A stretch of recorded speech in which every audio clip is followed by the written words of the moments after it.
Ladies and gentlemen, welcome to Spawncast episode 260. Got a bunch of people here, and who knows, Nate might just randomly pop in at some point. He does that. He doesn't do that. But returning to the podcast after visiting GDC, quite the week for MVG here. Good to have you back, Modern Vintage Gamer. It's great to be back. Thanks for having me on. Yeah, GDC was fun. I was out there last week, and I put it on Twitter just to let Sean know that I was at GDC.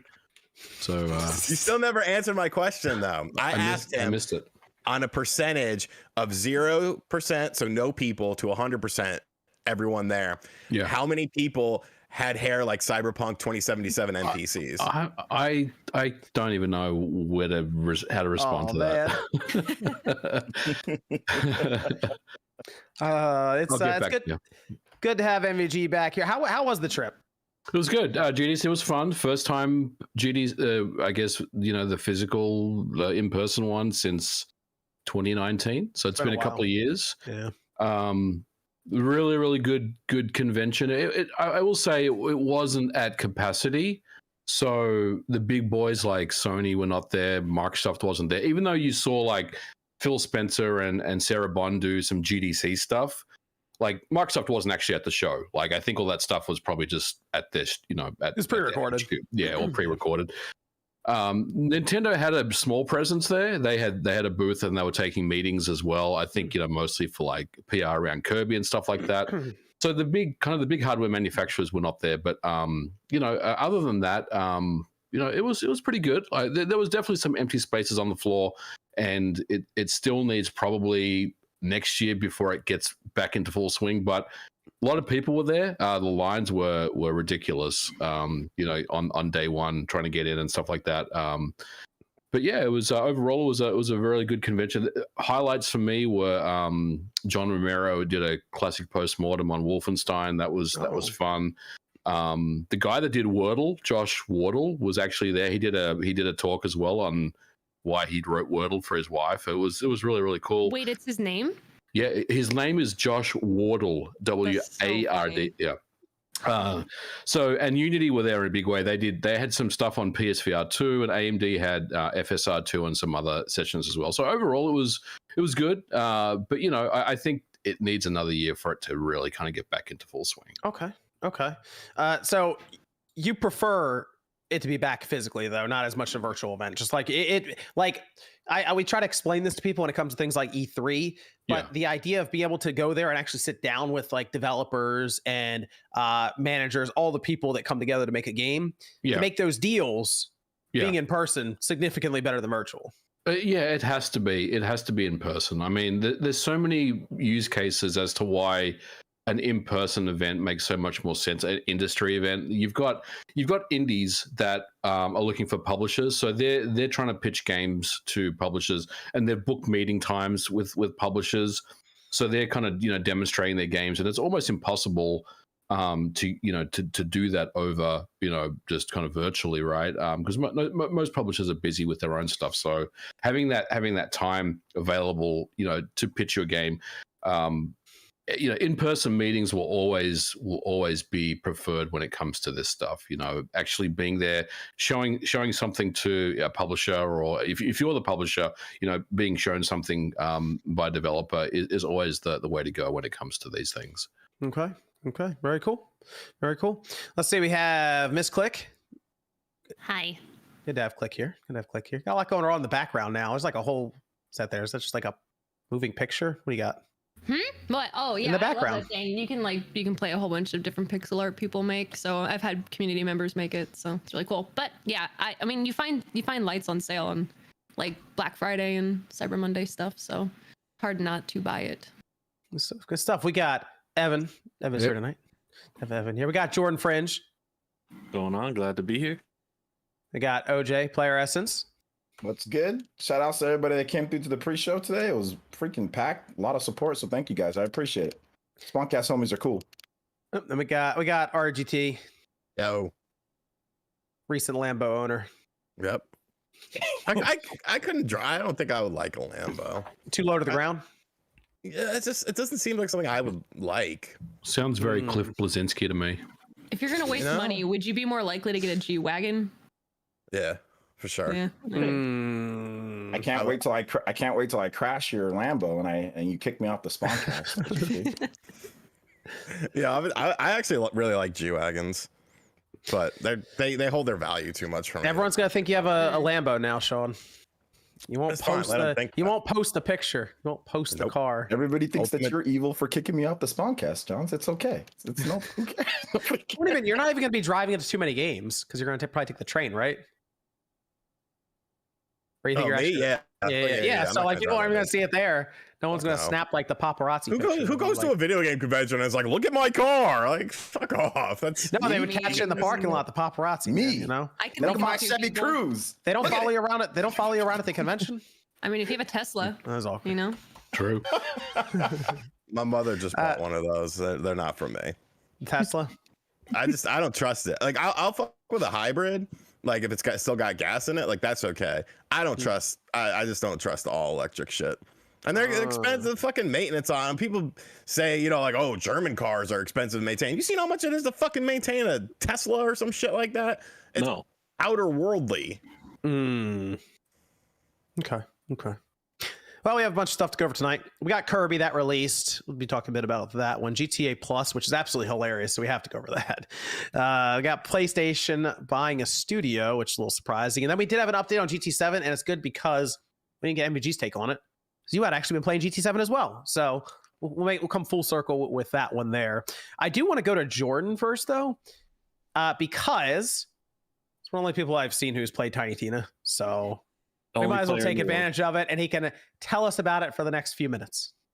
Yeah, I'll keep it shorter than that because I know no one really is here for that. They want to hear about Kirby and other stuff. I want to hear about Tiny Tina. I didn't play it. Yeah, I want to hear about it. It's more Borderlands 3 tightened up with a lot of cool mechanics now, combining all these different cool spells, and a really cool thing they've done with a lot of the guns to make guns work in this Dungeons and Dragons type setting, where you use spells, and the guns, like your pistols and your assault rifles, are now like they do that, but they're shooting arrows, or your shotguns, you sprinkle like fairy dust into them.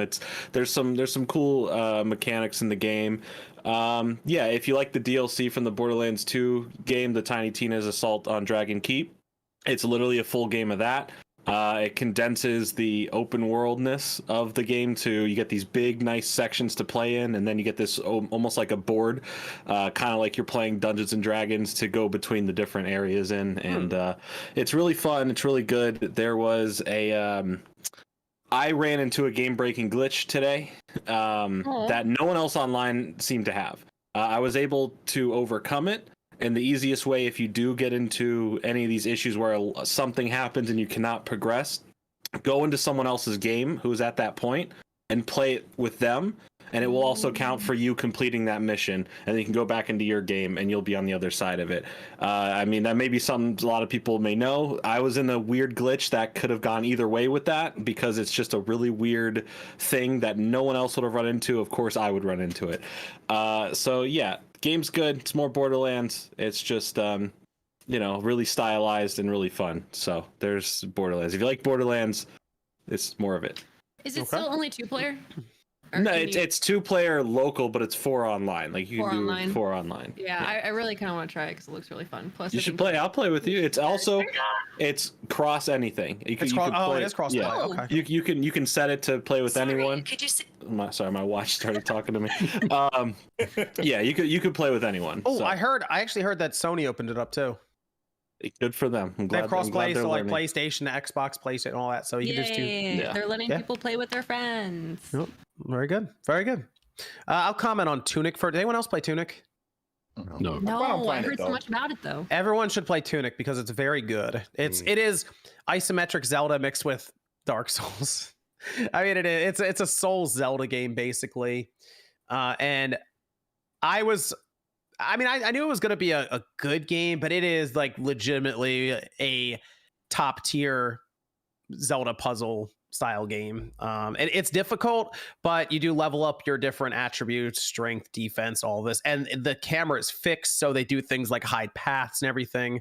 in the world, and the art style is great. Visually, it looks very good. It'll probably end up on other platforms. Like, it's only on the Xbox right now and PC, but I think it's timed exclusive from what I've seen. So it'll probably end up on PlayStation and the Switch down the road. I think it'll do really well on the Switch if it makes a jump there. But it is, if you want a harder classic Zelda game, this is what you want to buy. The weird thing is, they have like a whole different language in the game. So you'll pick something up and you don't know what it does immediately. You have to kind of figure it out. So that was a little weird to go through. But going through the first couple of bosses, it's been a lot of fun. So it's on Game Pass. So if you have Game Pass, you can just download it and try it out. But I've enjoyed it quite a bit. Definitely recommend a download. Hopefully get a physical copy of it, because I would want that one in a collection. That's what I've heard a couple people say, is they're waiting to hear about a physical. Yes, I would like to have a physical copy. If it does go to the Switch and it's physically there as a cartridge, I'd probably buy that. Otherwise, though, hey, if it's on Game Pass, if you have that, download it, see what you think. I think it will frustrate some people because there are parts where it's like legitimately difficult, but it's not as hard as Elden Ring. Like, coming off Elden Ring, everything I've played since then has been easy. So it's still good. What else came? Ghostwire. I didn't play Ghostwire. Max beat it. Next week, I'll play Ghostwire Tokyo this upcoming week. Will you? Yeah, I will, because I'll be done Kirby. Why are you shitting on Ghostwire, Sean? I don't know. It doesn't. I don't know. It's not a game I want to pay full price for. I'm hearing that a lot. A lot of people are like, "Nah, it's not full price." How much is $60? $60. That's full price. No, next full gen. price on the PS5 is 70. 70. Game of the Year, House of the Dead ain't no $60. I still need to see how they pull that off. I think Ghostwire, the one of the problems was, like, I can understand, like, the controls is what some people were saying was the issue.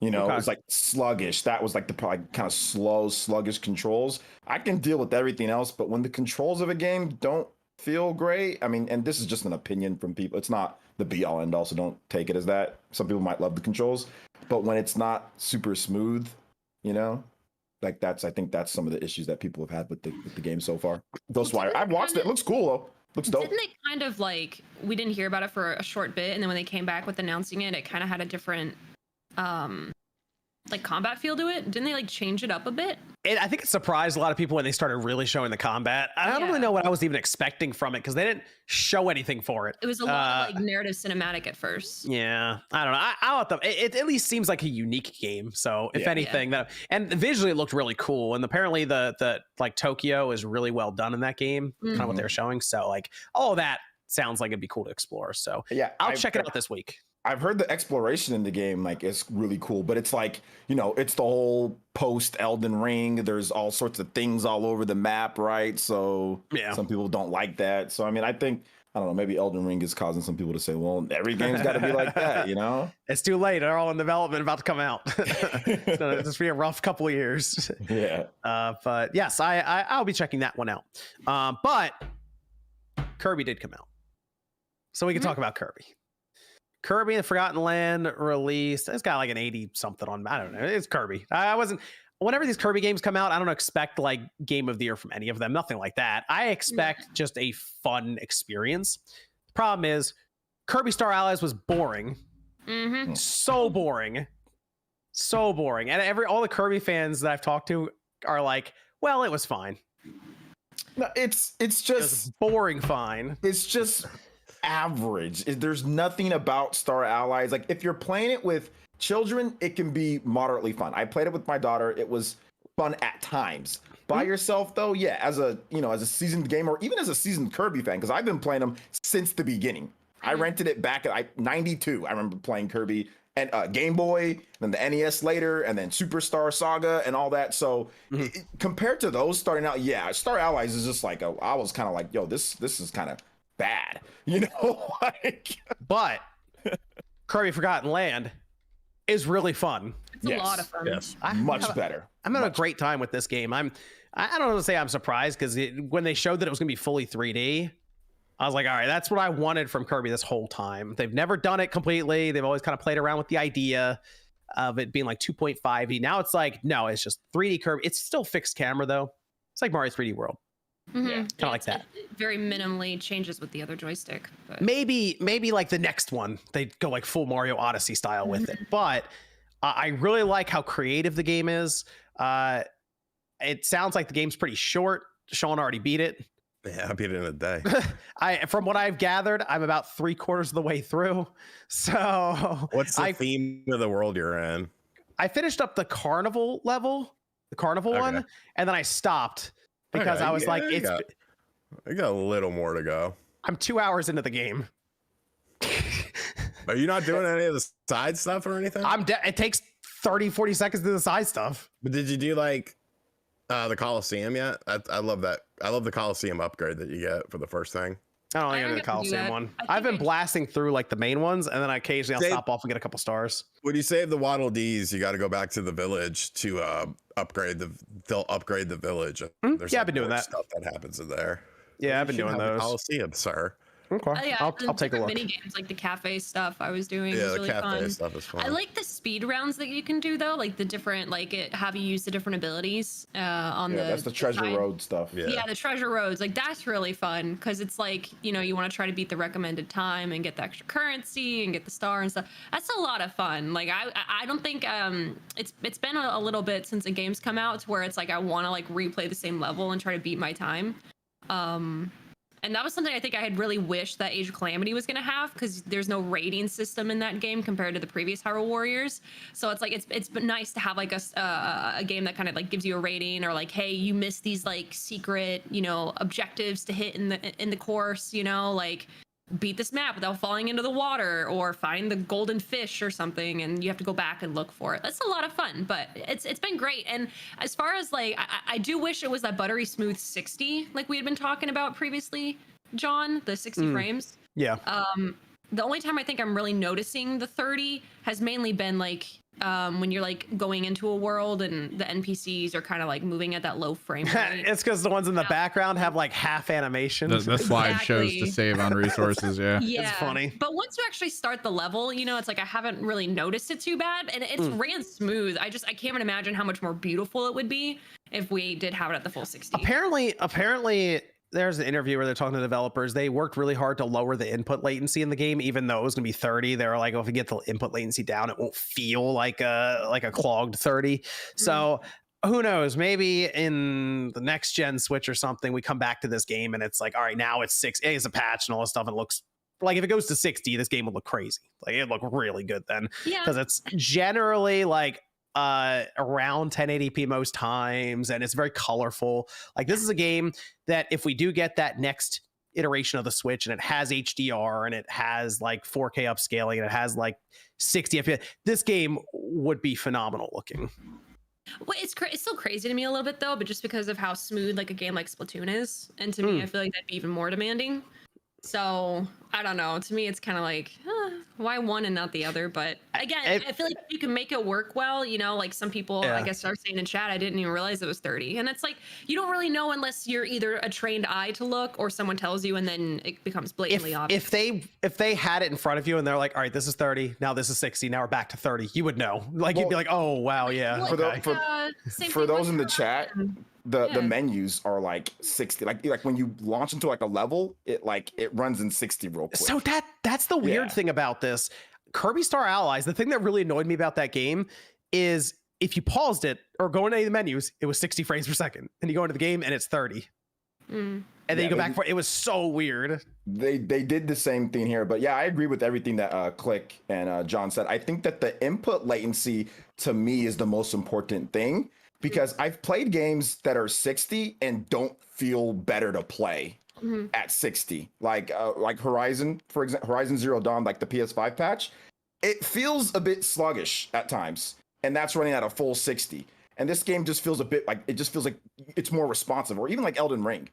And I think that's purposeful with Elden Ring, like the input delay or whatever people want to call it, but it just doesn't feel as responsive, So I think that 60 would be great. I would love for them to do that if we get like another Switch. Heck yeah, like add that in there. And already with how good the input latency is here, like where it's so like minuscule, it'd be so good. So yeah, I agree with what you guys are saying. The game itself though is really creative. The mouthful mode stuff, I thought that was going to be like a a little thing that they played around with. Like, it's a fun gimmick. It's a good chunk of the game. Like, there are some very unique ideas and puzzles in there, whether it's like even like the light bulb, for example, that you pick up and you're like, oh, I'm just going to light everything up. And then you realize some of the enemies come after you when you're lit up. And like that ends up being one of the tasks is like, don't get hit while you're doing this puzzle, but you can't see the floor unless you light up. So you have to light up, but then the enemies come after you. And that was a cool idea there. Even things like just the big rolling pin. What is that? The big construction rolling pin thing that you use. You roll down. Yeah, you go flying down. It's like, oh, they worked that into some interesting ideas and puzzles. And I don't know. The races.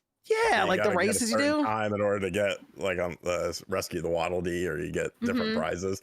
Yeah, less microtransactions in Gran Turismo 7. Shit.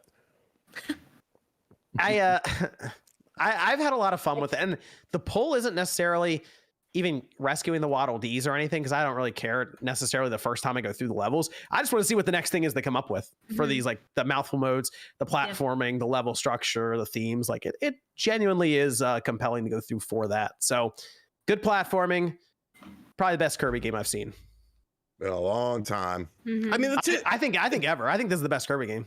I mean, like some of like Planet Robobot on the 3DS is really good, but you know, a lot of the problem with Kirby is kind of like the problem with Pokemon. I feel is that, you know, a lot of main sort of Kirby games were regulated to the handheld systems. You would have sort of offshoots and, you know, different ideas done on the home consoles, but much like Pokemon was, the main stuff was primarily on handhelds. Kirby was the same way too. So you get sort of this more relaxed state of game development, I feel, because you're working on less hardware. Your game is only going to be a $40 game, so you can justify maybe not doing quite as much or trying to push it because of the fact that it's a cheaper game than what was a console game at the time. Yeah, but even that, I see what you're saying, but even like when they went to the Wii, there was multiple Kirby games on the Wii, and those don't feel quite as complete. Like Return to Dreamland, which I've played and I think is really good. I'm not sure how many of you guys have played and beat that game, but that game's good. And then there's like Epic Yarn, which that game, I dislike Epic Yarn a lot. Return to Dreamland is to me the one behind this for me, like in terms of like tiered and like put it. Yeah. I know the people are like Super Nintendo ones. We look back on them now; they're just very simplistic. Does Air Ride not count? Is that just like a spin-off? Because to me, that was like, bro, which like one? Kirby. Air Ride. I mean, that's a racing game, right? Yeah, it's a spin-off. But it's good. It works, you know. Yeah. So I'm glad they're finally like kind of building more on trying 3D. Yeah, it just feels like this one's more involved. Like it's like I see what Sean's saying, and he's absolutely right. Like if you look at like Triple Deluxe, or if you look at like Planet Robobot, I love those, are all fantastic games. But this one just feels like, they don't have like that handheld kind of stigma, with it, because Epic Yarn did come to the 3DS as well after it came to, like, I think a new 3DS or just the regular, I don't know, but it came to the 3DS.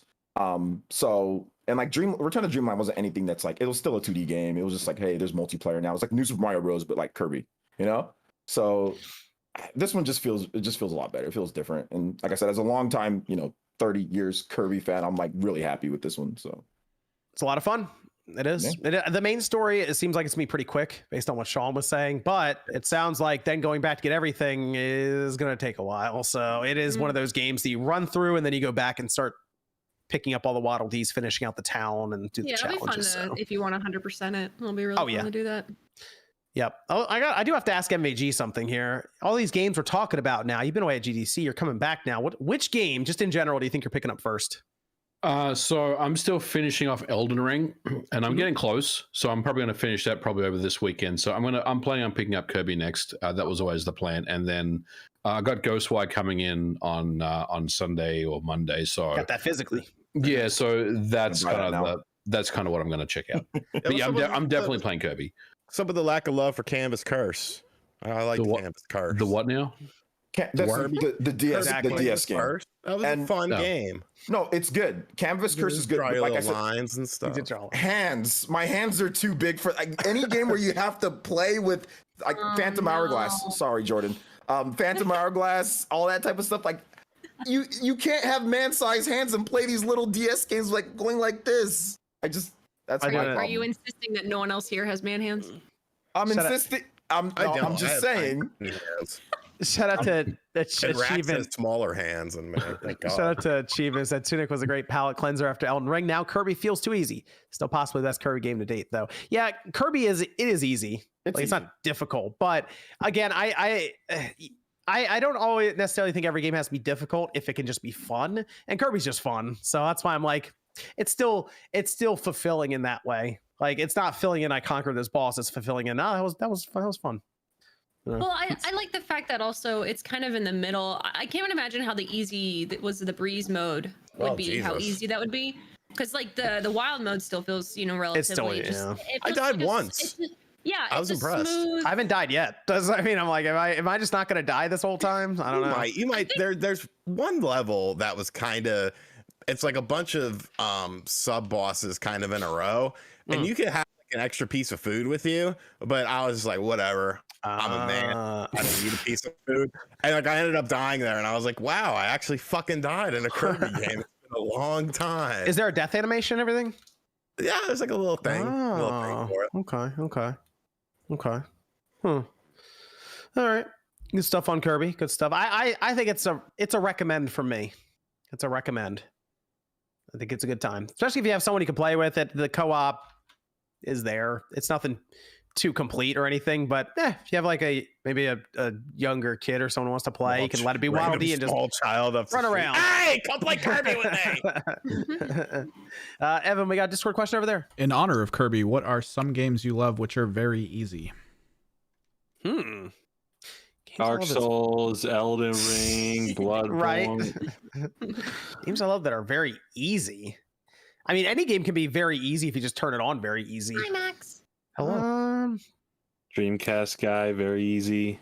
Someone should just say, someone go ahead and say Prince of Persia, because you can't die in that game. Go ahead. Yeah, Prince of Persia. Someone wants to say it. What the that original? game's good. No, the one on that. 2008 one. Yeah, the one that I hate. Go ahead and say it. Go ahead. No, it's a good game. Do it. I would say probably Mario Odyssey.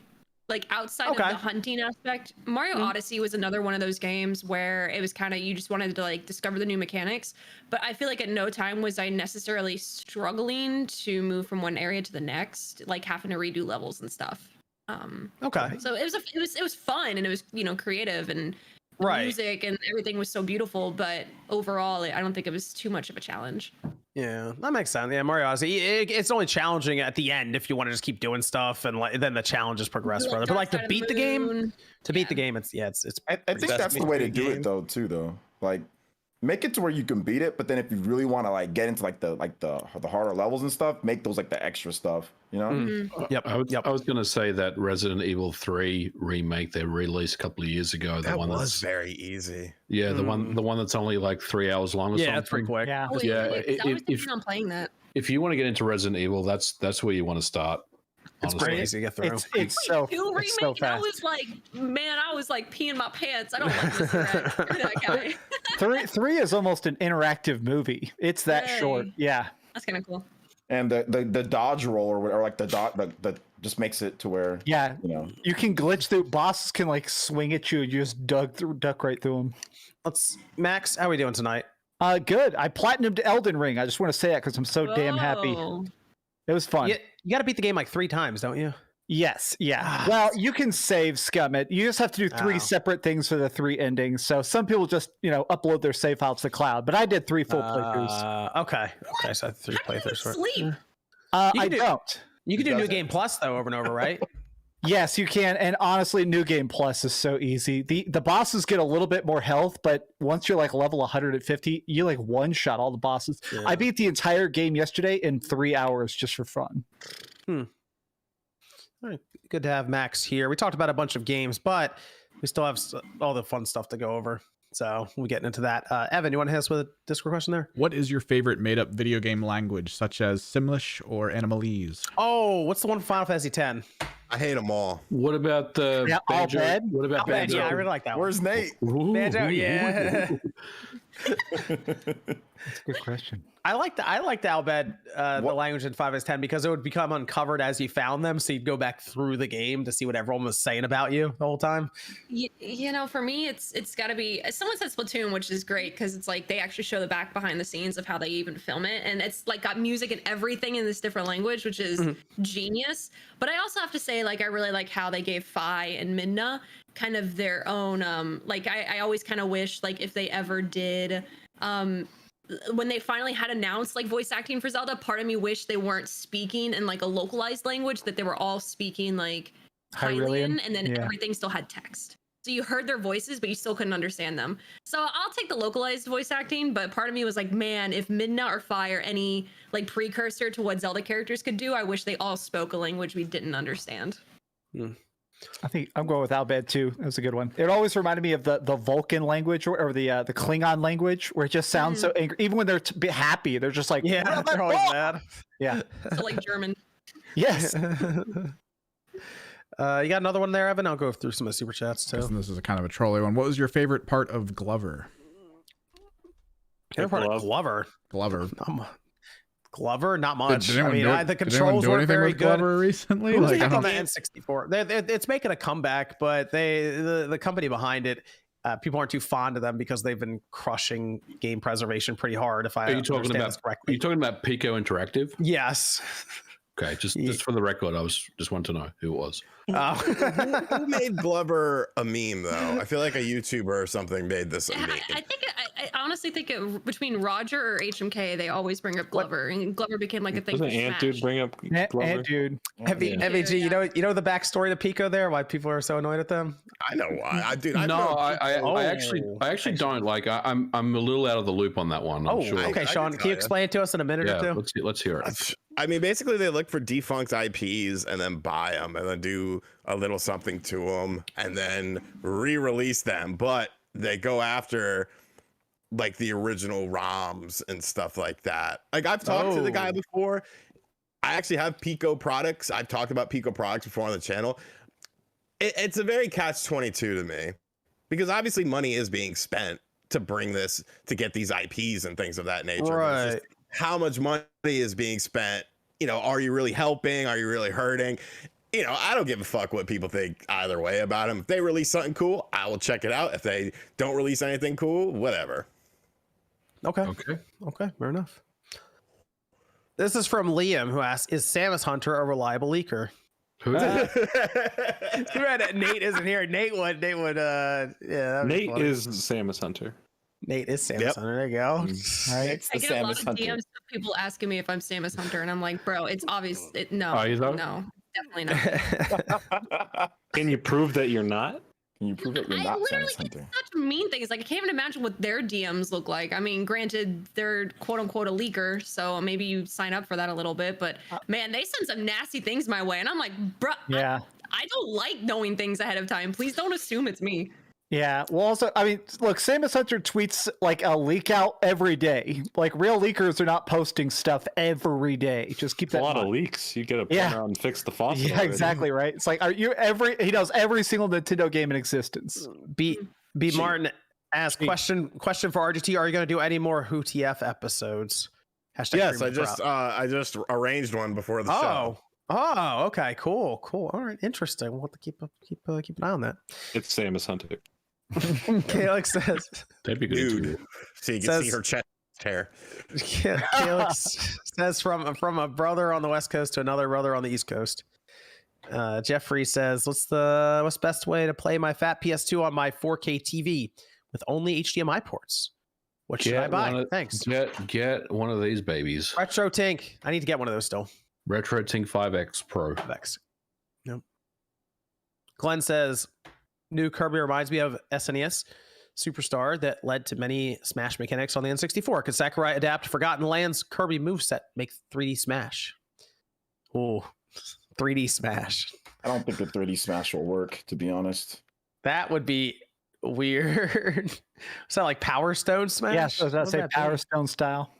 Yeah, well, that would be like Power Stone's. It's like isometric, kind of, right? It's like that'd be strange. I wonder how that would even I don't know. And going back and playing Power Stone, that game was extremely poorly balanced. I feel like if you tried to have a big roster of a bunch of characters, it would totally break. EJ says, any idea when we might see something from Jason Blundell about and Deviation? Would love to see his take on a new COD style game with no battle pass. I don't know. A lot of these studios like announced just that they're doing something years before they're going to show anything. So like we're going to talk about Sony's acquisition here in a bit. That's the same situation, but like I have no idea when we're going to see something from some of these studios because they have made no indication as to when. Bagman says if Kirby outsells Dread, RGT should win by default. I expect Kirby to outsell Dread. Kirby will. Kirby, but it's always outsold Metroid games. Yeah. Hold up here. Completely expect that to happen.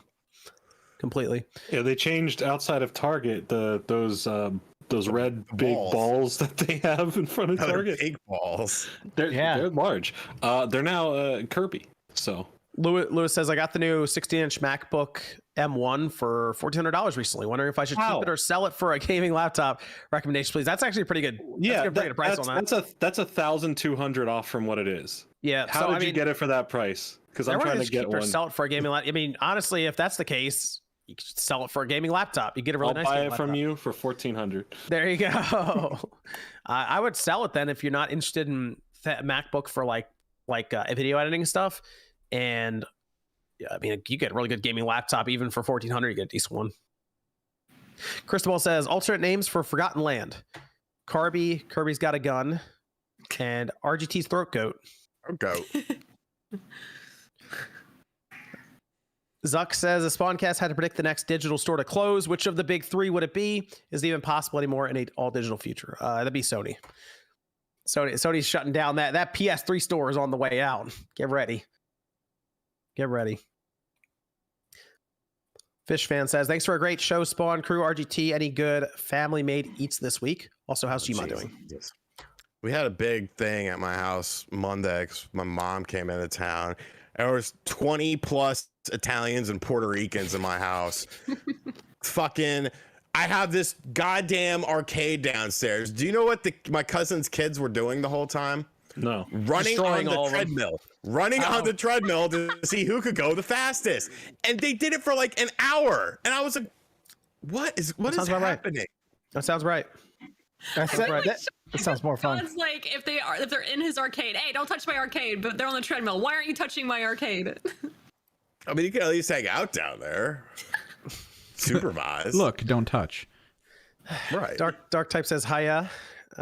Brent says glad to have everyone back. If you are playing a game and it's start to feel more like a chore than fun, do you finish it or move to the next game? Move to the next game. I finish everything. I finish a lot of games I hate.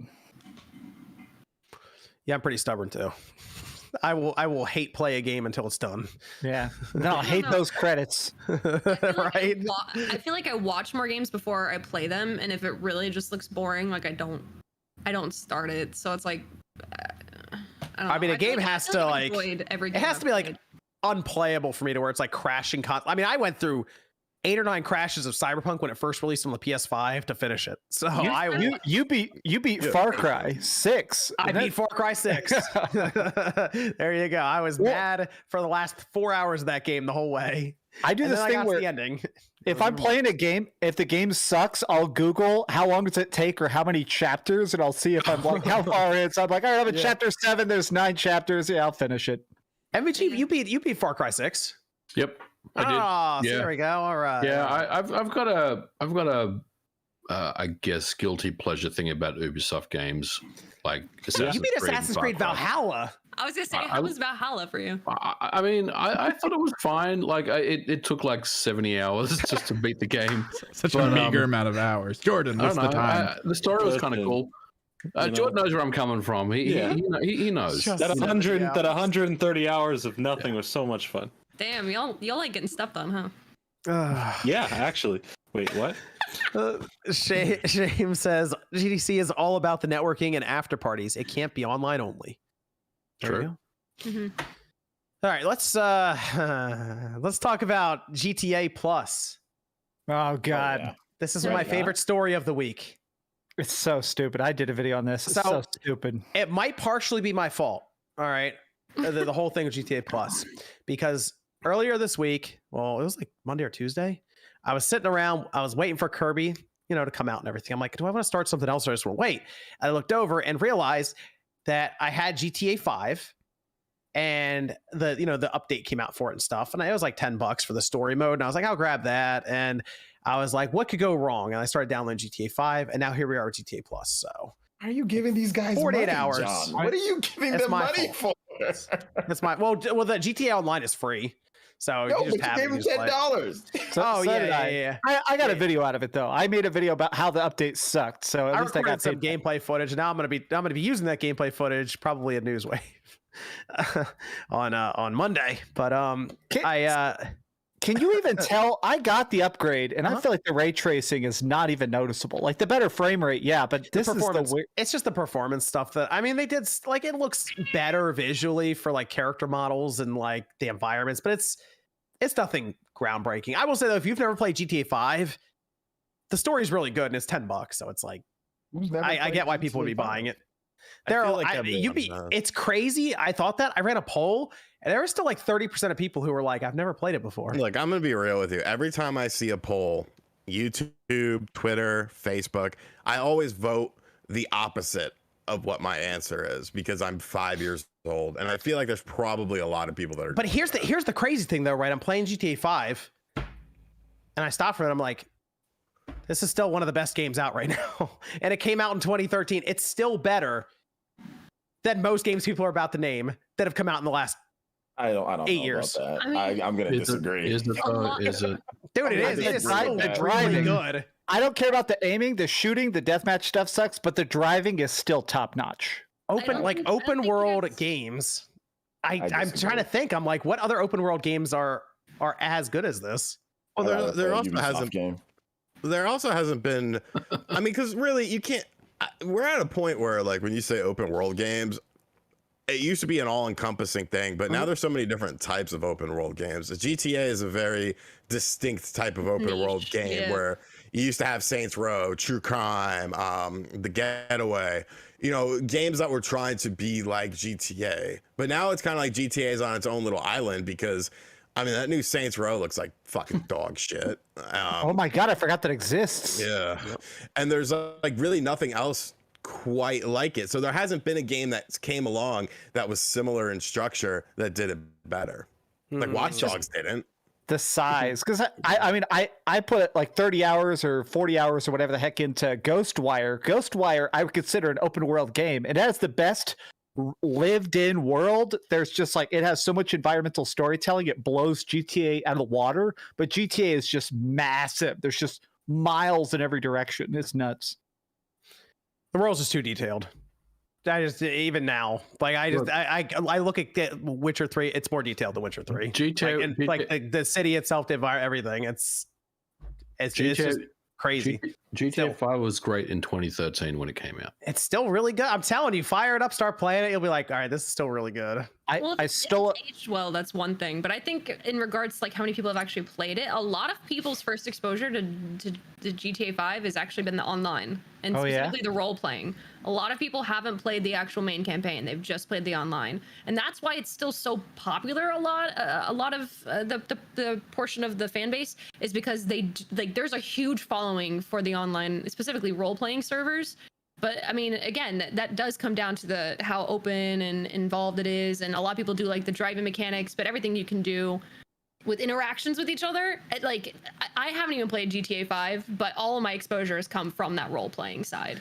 I will give people that Red Dead Redemption 2 is probably one of the exceptions where it is a better, more detailed world. I will give them that. But that's Rockstar. Did you guys play the online for Red Dead 2? Because like I see clips of it or I see TikToks, and I'm like, it's a really cool concept, but where did it go wrong? Yeah, it kind of just goes to a point and then stops. Like there's really nothing. Because there's just, you got to think they tried to make it accurate in a way. So because of it, the horses are not very fast, so the races are not fun. A lot of the death matches are in cool locations like burnt out sawmills and stuff. But then guns from that time period are kind of inaccurate. So like loading a 6-shooter is not as fun as like having a Gatling gun. Got you. All I know is when GTA 6 eventually gets shown, it's gonna destroy the internet's gonna explode. It's gonna be like, I guarantee right now, right here, right now, it will end up being the biggest opening we've ever seen for a video game when it does come out. Will it though? Is Rockstar still GTA 6? Does we want to take that bet right now? Does Rockstar still have the chops? Yes. Do they still have the chops? Even if they don't, I think they have the. Even if they don't, I think they have the pull. I mean, with how much people still buy their stuff, even if it's a garbage game, it'll still be an open. The pull, man. It's about does GTA 5 still sell every year? I don't. It's not about what GTA sells. I'm saying, is the game going to be as good as GTA? Is GTA 6 going to be as good or better than GTA 5? I don't think it matters at this point, though. For sales reasons. If you hype it up and you market it right, and you're pulling on that excitement from like specifically the good memories that you've had with GTA 5, you can fool a lot of people. So even if people find out later on it isn't good, that still doesn't mean it won't have a huge. Rockstar is great at fooling people about their shit games they've been releasing recently. So I mean, I agree with that. So my thing with this though, MVG, is it's been such a long gap that the expectation hype is through the roof. So if they underdeliver even a tiny bit, it's going to be tough. So maybe that's why they've been waiting so long. I'm hoping they have some crazy new concept or something they're going to show us. But the major leak that's going around that does seem kind of valid from what I've seen is that it's going to be 2 separate time periods, and one's going to be like you're going to be able to play the entire game in the 80s Vice City style, and then a modern day version. I saw that. So you're going to get a chance to play through like the game in the way you want. But I like the idea of playing through like 80. I want to just leave it in 80s mode. We'll see about that. But they did do GTA Plus, $6 a month subscription for GTA Online. What the fuck is that? It makes your microtransactions go further. So you pay $6 a month, and the people that are buying the shark cards, you get shark card bonuses. So if you buy like $100,000, you get $110,000, and they also give you free properties, free car sprays. I got stupid bullshit. GTA, you get 500,000 credits every month, I guess. It's delivered to your bank account, which, by the way, if you start up GTA Online right now, they just give you $4 million. Some kind of, what is this? Complimentary special work, some kind of upgrade. Auto shop located in La Mesa, waived LS car meet membership fees. Oh, yacht owners get to upgrade to the Aquarius super yacht. No additional charge. See the bottom? It's just a bunch of extra benefits and perks and stuff. Really, it just sounds like for the people who are still habitually playing this game, and like they're like $6 a month to them is probably nothing because they probably drop way more. Well, and some of the stuff, I'll be honest, the thing that interests me the most, the bottom thing on that list there, Spawn, is that it says it gives you more experience when you do the street races, which are my favorite thing to do. So if I could level up my driving skill faster, that is a little bit interesting. So something that I'm confused, the thing with GTA Online, the biggest complaint I see from people is that they just run the same heist over and over again. There's one heist you do, and that's it. And because it gives you the most money for the time, they do that and they buy stuff, and that's it, because it's all about money in the game. So like it's basically devolved into, let's just run the same heist 8 times tonight and that'll be it. It's like dungeon running. Makes sense. People realize that like you could do that sort of stuff in real life and make run heists? Whoa. To be fair, the one heist you're doing, you need a submarine. Well, on a smaller scale. And there was a whole thing, an interview where someone talked about actually robbing banks and how it doesn't actually get you a lot of money anymore. Like it's not good. It's still fun. The open world stuff. Like 2 days ago, I was playing it and I stole a plane and I was flying over the ocean and I jumped out and skydive cannonballed into the water and I thought I was drowning and a guy cruised up in a submarine and saved me. So we were driving around underwater and we were just talking. It was the most insane natural thing, and it's not even a scripted event. I want to see you guys role play stuff. I feel like if you guys did role play, it would be the funniest shit ever. Sean would be a bank teller for 5 minutes and then just quit. No, dude, he'd become a pimp. In the bank. Sean would become a pimp in 5 minutes and be like, look at all these whores I got. Sean would have robbed the bank. He's the bank teller. Rob the bank. Let's try this in real life. Let's have some fun. No, he's joking. What would I be? Kidding. I don't know. What would you want to be, Jordan? I don't know. Jordan, you'd be the sneaky sniper. You just try and kill people if they're having too much fun. I can tell. I'm not a killjoy. You'd end up probably being like an EMT or something, Jordan. So Or I'm just pretty a Civ sure in general. I'm pretty sure they're just going to introduce this subscription service when the next GTA comes out, because they're going to redo GTA Online. It's going to be a whole new thing, I bet. When GTA 6 drops, it'll come out with an online, and I bet you they just have a subscription service there day one. This to me looks like them testing the waters to see if people actually pay for it.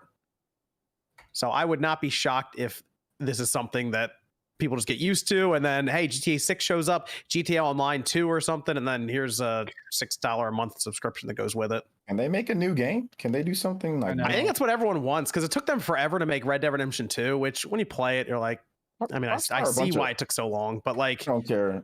they used to make a lot of games. They're a bunch of bums. I don't care how much money they make. I don't care what people call me in the chat. They're a bunch of bums. Rockstar used to make a bunch of games, and it was a lot of fun. We had all sorts of stuff from them. They started making microtransactions off of morons, and now all of a sudden we don't get games from them. Like, they're a bunch of bums. They're the worst company, dude. They're the worst company. I don't care. They're a bunch of bums. They don't make anything for gamers anymore. They don't make any new games. All they do is their NBA 2K sucks. The Take-Two, they suck too. They're a bunch of bums, and I hate Rockstar, and I hate They their have games. 2,000 employees. Yeah.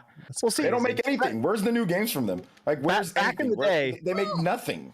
Y'all remember back in the day, you could be a Rockstar gamer. There were people who just played like, all right, I'm going to play Bully and then Max Payne, and now I'm going to do Rockstar Table Tennis to be silly, and now there's Manhunt. LA Noire. Yeah, Manhunt. Like, there was literally constant releases. You could just play Rockstar games and always have good stuff to play, and now it's like, I'm a Rockstar gamer. I really like GTA Online. Let me see if I can find their releases. Okay. I found their releases. This is 2021 until 2022. I tried to sort it. Okay. Here we go. 2021, they released Grand Theft Auto the Trilogy for Windows, Grand Theft Auto Trilogy for the Switch, Grand Theft Auto Trilogy for the PS4, Grand Theft Auto Trilogy for the PS5, Grand Theft Auto Trilogy on the Xbox One, on the Series X and S. All the greatest hits. 2022, they released Grand Theft Auto 5, Grand Theft Auto 5, Grand Theft Auto Online, and then Grand Theft Auto Online. Bangers. Yep. There you go. That's a lot of games. All those games are awesome. What did they release in No, they did something else. They did LA Noire in VR, didn't they? In 2020? The game that Are they missing that on here? This game from 2010, 2011. Yeah, I thought that. I think No, that was 2019. Yeah, it was 2019. Weird. Yeah. Well, I wish I had a sequel to that game. I want like Red Dead New Redemption York 2 War. was 2019 with Red Dead Redemption Online. There was leak notes. They were working on a LA Noire 2. You can see the leaks about it. It looked pretty Should good. have happened. I would like. There's Red Dead Redemption 2 Bully 2018. 2. I want Fuck Bully people 2, who get yeah. I don't know what to tell you, people. They just don't make games anymore. Man, I'll even take a Rockstar's table. I'll even take a table tennis at this point, man. Oh, Like, Max Payne 4. Yeah. That's what I'm telling you guys. Like, the talent has left that company. Doug Hauser left like a couple of years ago. Leslie Benzies. The writers of these games are no longer at the company anymore.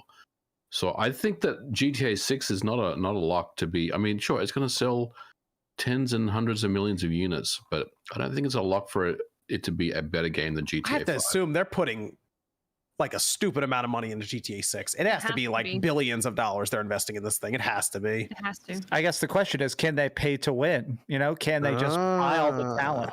I think with this Plus service now, this just solidifies we're not seeing 6 for a few more years at the earliest. I'm going 2024 the first time we see it. Like actually see it. I agree. I think 2024 reveal, 2025 release. I could see that. Yeah.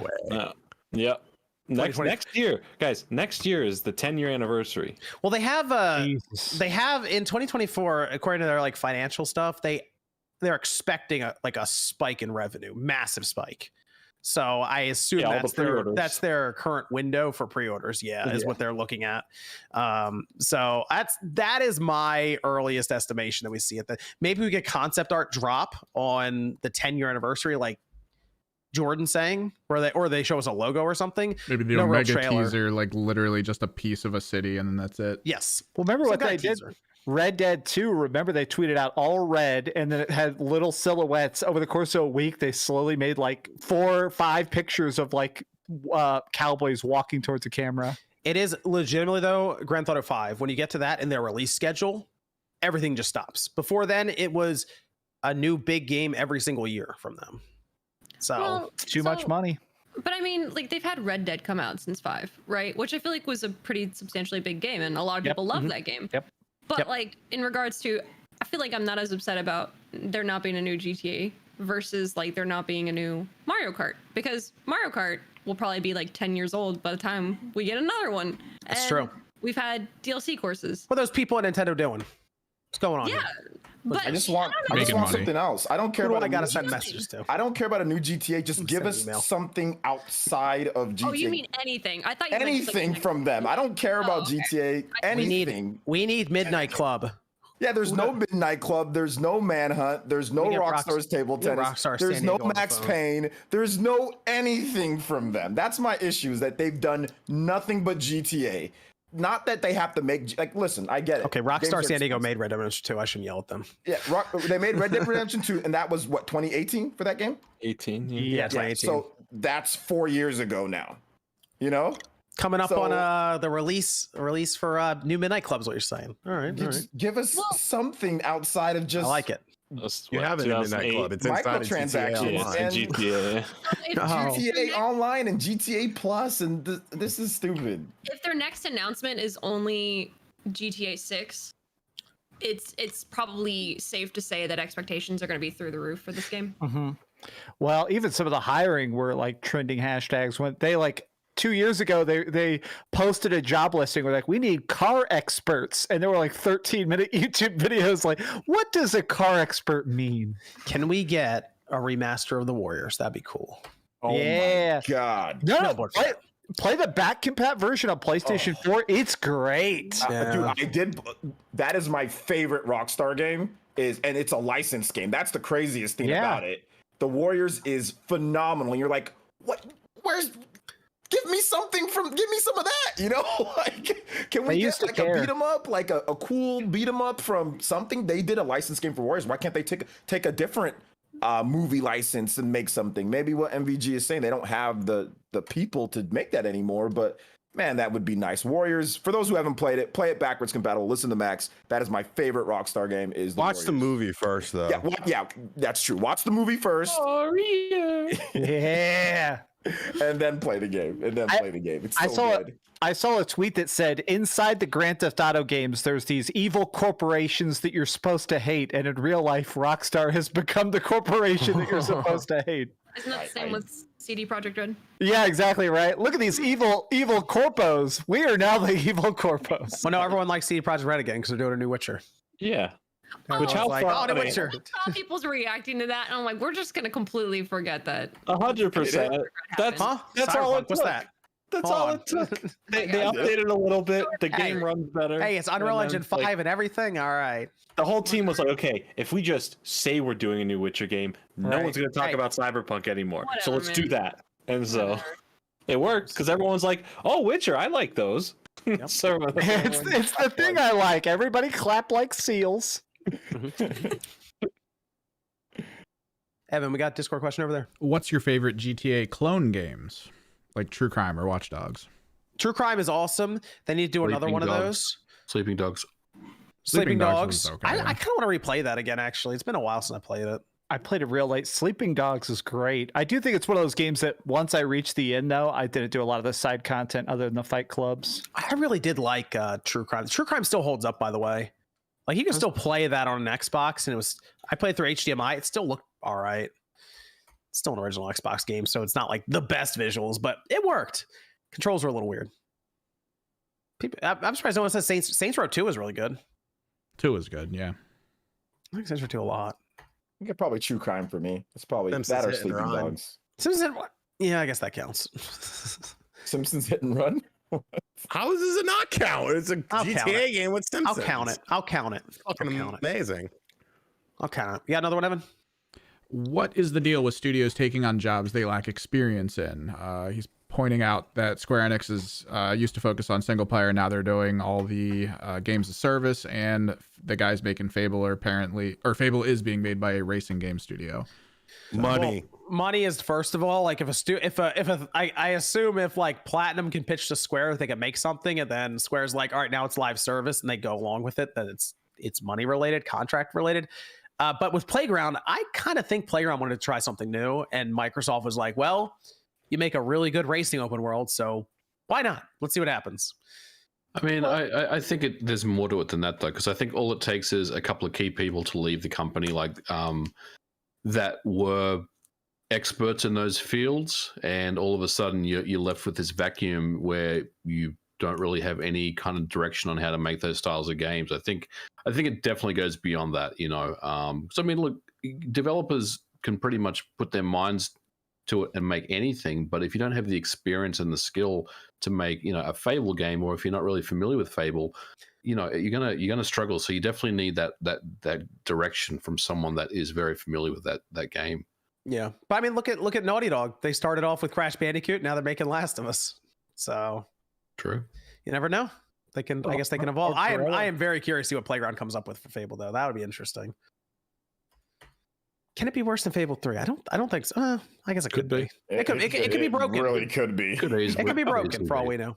Playground's really talented though. So yeah. I mean, I don't think the tech is in question. I think the tech is always going to be really good. It's really whether they can just deliver a good Fable experience. I think that's really the big question. Yeah, can they have that like the Fable like feeling and all of that? Because they were talking about like I wouldn't say it's basic because I'm not a developer, but like they were talking about, like even just like walking around, we were adjusting. I'm like, whoa, walking around, you know, like I mean that's something that's always tinkered with. Like, well, they're using the engine for like Forza, aren't they? I think what we're saying here is we need Peter Molyneux to come back and right. Hey, want him to pitch me a game I'll never play. It'll be great. He made Fable. What was it? Anniversary. That's like the greatest thing ever. So that is good. This one's from Garciax saying, "This show, unbeknownst to all of you, has helped me go through a lot. Much love to all of you, and I wish you all a blessed life." Same to you, brother. Thank you. Same to you. Honestly, we've all gone through some crazy real life events, and being able to sit down every week, it helps. Mm-hmm. DK says, "Isn't selling cars in GT7 just a sneaky way to rebrand NFTs inside a game? Or are they just planning to make the game even worse?" Yes. I'm gonna say no. No, because you basically sell the car back to the game and just get credit. Yeah. Like Forza, where there's an auction house. Simon says, "Hey, MG, what programming language do you primarily use when you're making games? C#, C++, or something different?" C++. There you go. Gustavo says, "Have any of you tried to grind GT7 money by YouTubing some hacks?" Yep. Oh, there you go. I know there's like they'll tell you like which tracks to do that makes sense for time versus like credits. The one that's hilarious though is using PlayStation 5 remote play with your browser. Yep. That is the funniest thing I've ever seen. And it's just like set up with a script and you just walk away from your computer and it'll just grind credits overnight. Yeah, it auto plays. I've done that. I'll be honest. I did that once for there's a super hard trophy in Final Fantasy IX where you have to jump rope 1,000 times. Mm-hmm. So someone made an auto clicker that perfectly times it to so you don't have to make a mistake. This is from Mark saying, "Will Forgotten Lands get DLC like Star Allies?" Oh, God. I think so. Yeah, why not? If it sells well, which I think it will. I think it's gonna do pretty well. Yeah. Baron with a cool little sticker.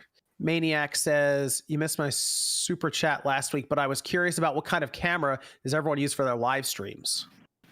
Oh, I use a shitty Logitech C920. I got like a Canon hand cam kind of deal. I got the 930 Logitech one. I'm using Logitech C920. This is some sort of this is a Sony DSLR. I don't know what it is. Maybe an A6300 with a cam link. That's what I'm using right now. I would say starting out, the C920 is like the starting point. I think Elgato came out with their new one. That's pretty good. The Sony Alpha 6000 line, like what John has, I have the 6000. It just really depends on what you want. That's the one I have. Yes, but then you gotta get that, and you gotta get the cam link. It's like a whole thing necessarily that you would upgrade to. Mostly, like you said, a C920 is. That's probably what most people start with, and it gets the job done. Yeah, I would say honestly, like if you're wanting like a really good quality outside of just the C920 now, look at the Elgato face cam. Now it's really, really nice, and it comes with some software.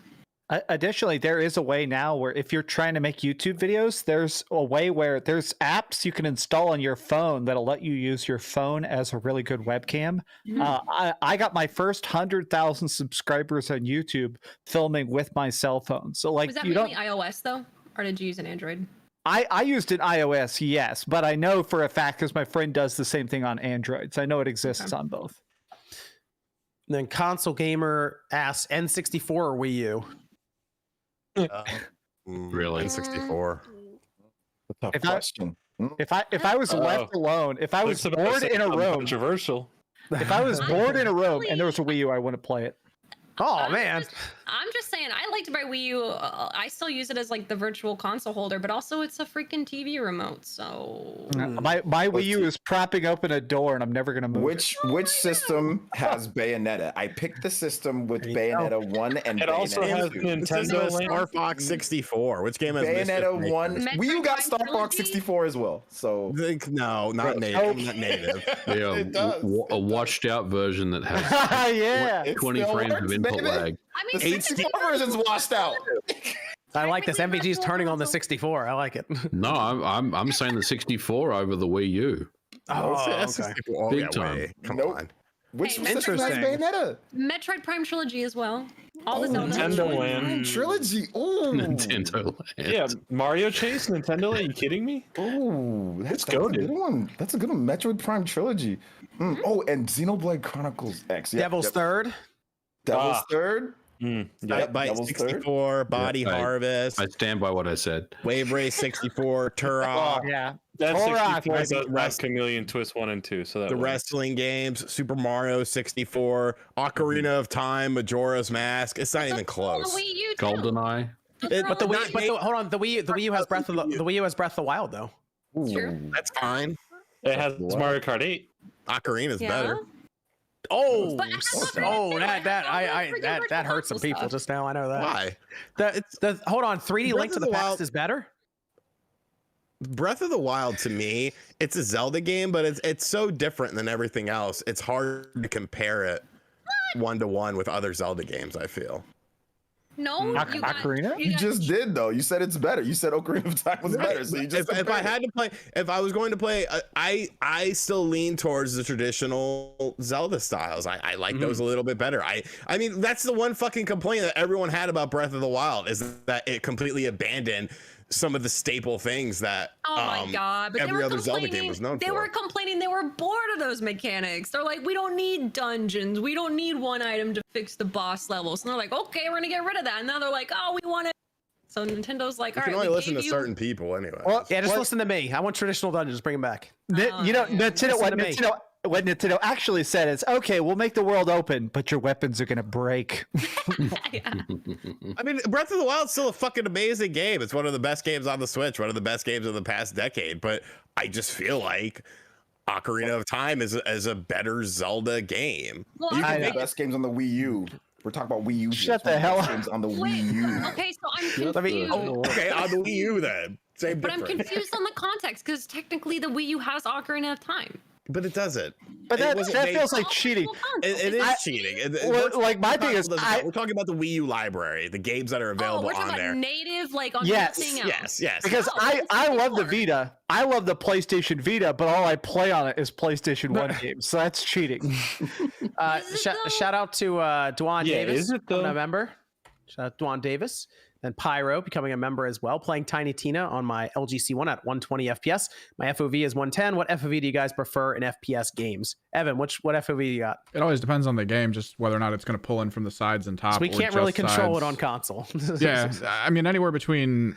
I feel like There is a slider on the console version. yeah, some games get weird when you Okay, go you called above me. I didn't 90. play Tiny Tina. Okay. Yeah, but some games get weird when you go over 90 because it Didn't even know pulls it came out. too much into the center and it kind of like just stretches the side and doesn't actually give you images. So well, it's always And game then, dependent. Agent Redbeard also became a member. Who's hyped for the Cowabunga collection? And who else learned what anxiety was playing TMNT underwater level with the bombs? I First could care one. less. I learned about what? frustration and anger. Cowabunga and collection hatred. looks incredible. It looks great. I'm buying that immediately. That water level was very stressful back in the day, and I really almost broke a controller playing that level back then. Mm-hmm. But yeah, it sucks. That game kind of sucks, but you played it because it was Turtles. You know? Let me let's go to let's talk about the Gran Turismo 7 update actually, because we missed MVG on this one. He's at GDC and all of that, but all the did you see all the Gran Turismo 7 stuff that was going down, MVG? Well, It was yeah, gone, it was gone for like 30 hours randomly, and you got the grinding and the credits being moved around and shifted and stuff. You're a big person who talks about DRM a lot, advocates against it. Really quickly, your summarized thoughts around the outage for 30 hours. I mean, I made a video on it, just kind of bitching about it for 10 minutes. I think a lot of us did. But I mean, look, at the end of the day, this should be a single player racing game. But I think we've finally been told that no, this is more of a live service game, right? Well, so they said it. They did say it. Yeah. So and that's fine. But I mean, at the end of the day, I feel like there needs to be some type of fallback for you to play offline, because even though they did apologize, I think the day before yesterday, and say, look, we're sorry with the outage and everything, and they did offer some incentive, for people to continue to play the game, which is really cool. I like that they're doing that and they're listening, and I think having a voice as a community does help these things, because obviously they see these things, they read these things, and they can't be happy about the way things have gone as well. But look, I do wish there was a fallback where you could play the game offline, right? Because I mean, there's really nothing stopping the servers from going down for extended periods of maintenance again. This could happen again, and it's going to be the same result. So they're not really addressing the issue. They're just basically saying we're aware of it and hopefully it won't happen again. My concern is I feel like it's too late to fix the always online thing, because the game ships that way. Yeah. Which means if you buy it at the store, you pop it in and the servers are down, it's not working. You have to get a patch from the servers that are down to do it. Or if you're just not online, if you're just someone who just doesn't really play online a lot, maybe the internet connection not great wherever you are, who knows? You're not gonna be able to play it. Like, that's just it. Even though the majority of the content is single player, the whole thing for that just seems weird that they wouldn't have a fallback plan for it, like you're saying, MVG. But like, it's too late. I don't think I think that DRM's staying for good. Oh yeah. I mean, it's like GT Sport. It's the same type of setup, and it's a little disappointing because I feel like, and maybe it's just me, right? Like, I don't think Sony ever said this, but like, you kind of got the feeling when they first announced Gran Turismo 7, they kind of told you that, oh, well, it's a single play game, but you need to connect online, just to, for cheating purposes and stuff like that. So the game is still single player. So we kind of got the impression that, this is going to be a lot less restrictive than GT Sport. But as it turns out, it's probably a little more restrictive than GT Sport. I was also told it was a PS5 only game. Well, that's true. It's your fault. I honestly think a lot of the frustration with this game is the fact that it's great. Like, I think the fact that the game is so good and so sharp and so freaking fun, the fact that it can just shut off randomly is where a lot of this anger is coming from. Is because straight up, like, Sean made a video about it, even though Sean just disappeared, about he paid for the game, he paid for microtransactions to get the fastest cars, and then it just and then all of a sudden they just shut it off. We did get some updates. These are going to be coming into effect beginning of April. Increase rewards in the events in the latter half of World Circuits by approximately 100% on average. So they're basically just doubling them. Additional high rewards, clearing circuit experience, increase of rewards. Basically, they're ticking up rewards payouts as you win different events. Increase the quantity of used and legend cars on offer at any given time, which I think is a great idea, because if you go in the used shop, there's not that much most times. It's very weird. Very small. I'll go in and I'll be like, I mean, I guess that kind of looks cool, but nothing's like, wow, look at all these cars to buy. It's like 6 or 7 from like 20 different distributors. Yeah. It's also, I did not know this because I didn't test the limits. Increase the upper limit of non-paid credits in players' wallets from 20 million to 100 million. Yeah, right. They had a cap on how many credits you can hold in your wallet, and it was 20 million. Aren't there cars that cost that much? No. But there are cars that do cost like 5 or 6 million or something. So it is weird. I don't know. I don't know what that was for. I think there were some people that were just stockpiling. Like, maybe people that were playing it a lot were already hitting a pay cap. But like, who cares? Like, what does it matter? You know what I'm saying? Like, what do they think? People are going to stop playing it? It's not like people don't play those games just to unlock everything in the game. Like, it's a completely different beast. It's a completely different thing. Even if you had every fucking car in the game, you're still probably going to play the game because you're trying to get less lap times. You're trying to do better on this course, trying to get, you know, doing the Nürburgring and trying to go faster on that and stuff. Like, it's such a short-sighted mentality to me. And it's stupid because every previous Gran Turismo game has never suffered issues like that where people just stop playing it. By the way, some of the other ones they say are going to happen. This is after that April patch that we just went over. Increased payout of value of limited time rewards as they develop as a live service. So there you go. They did say the words right there.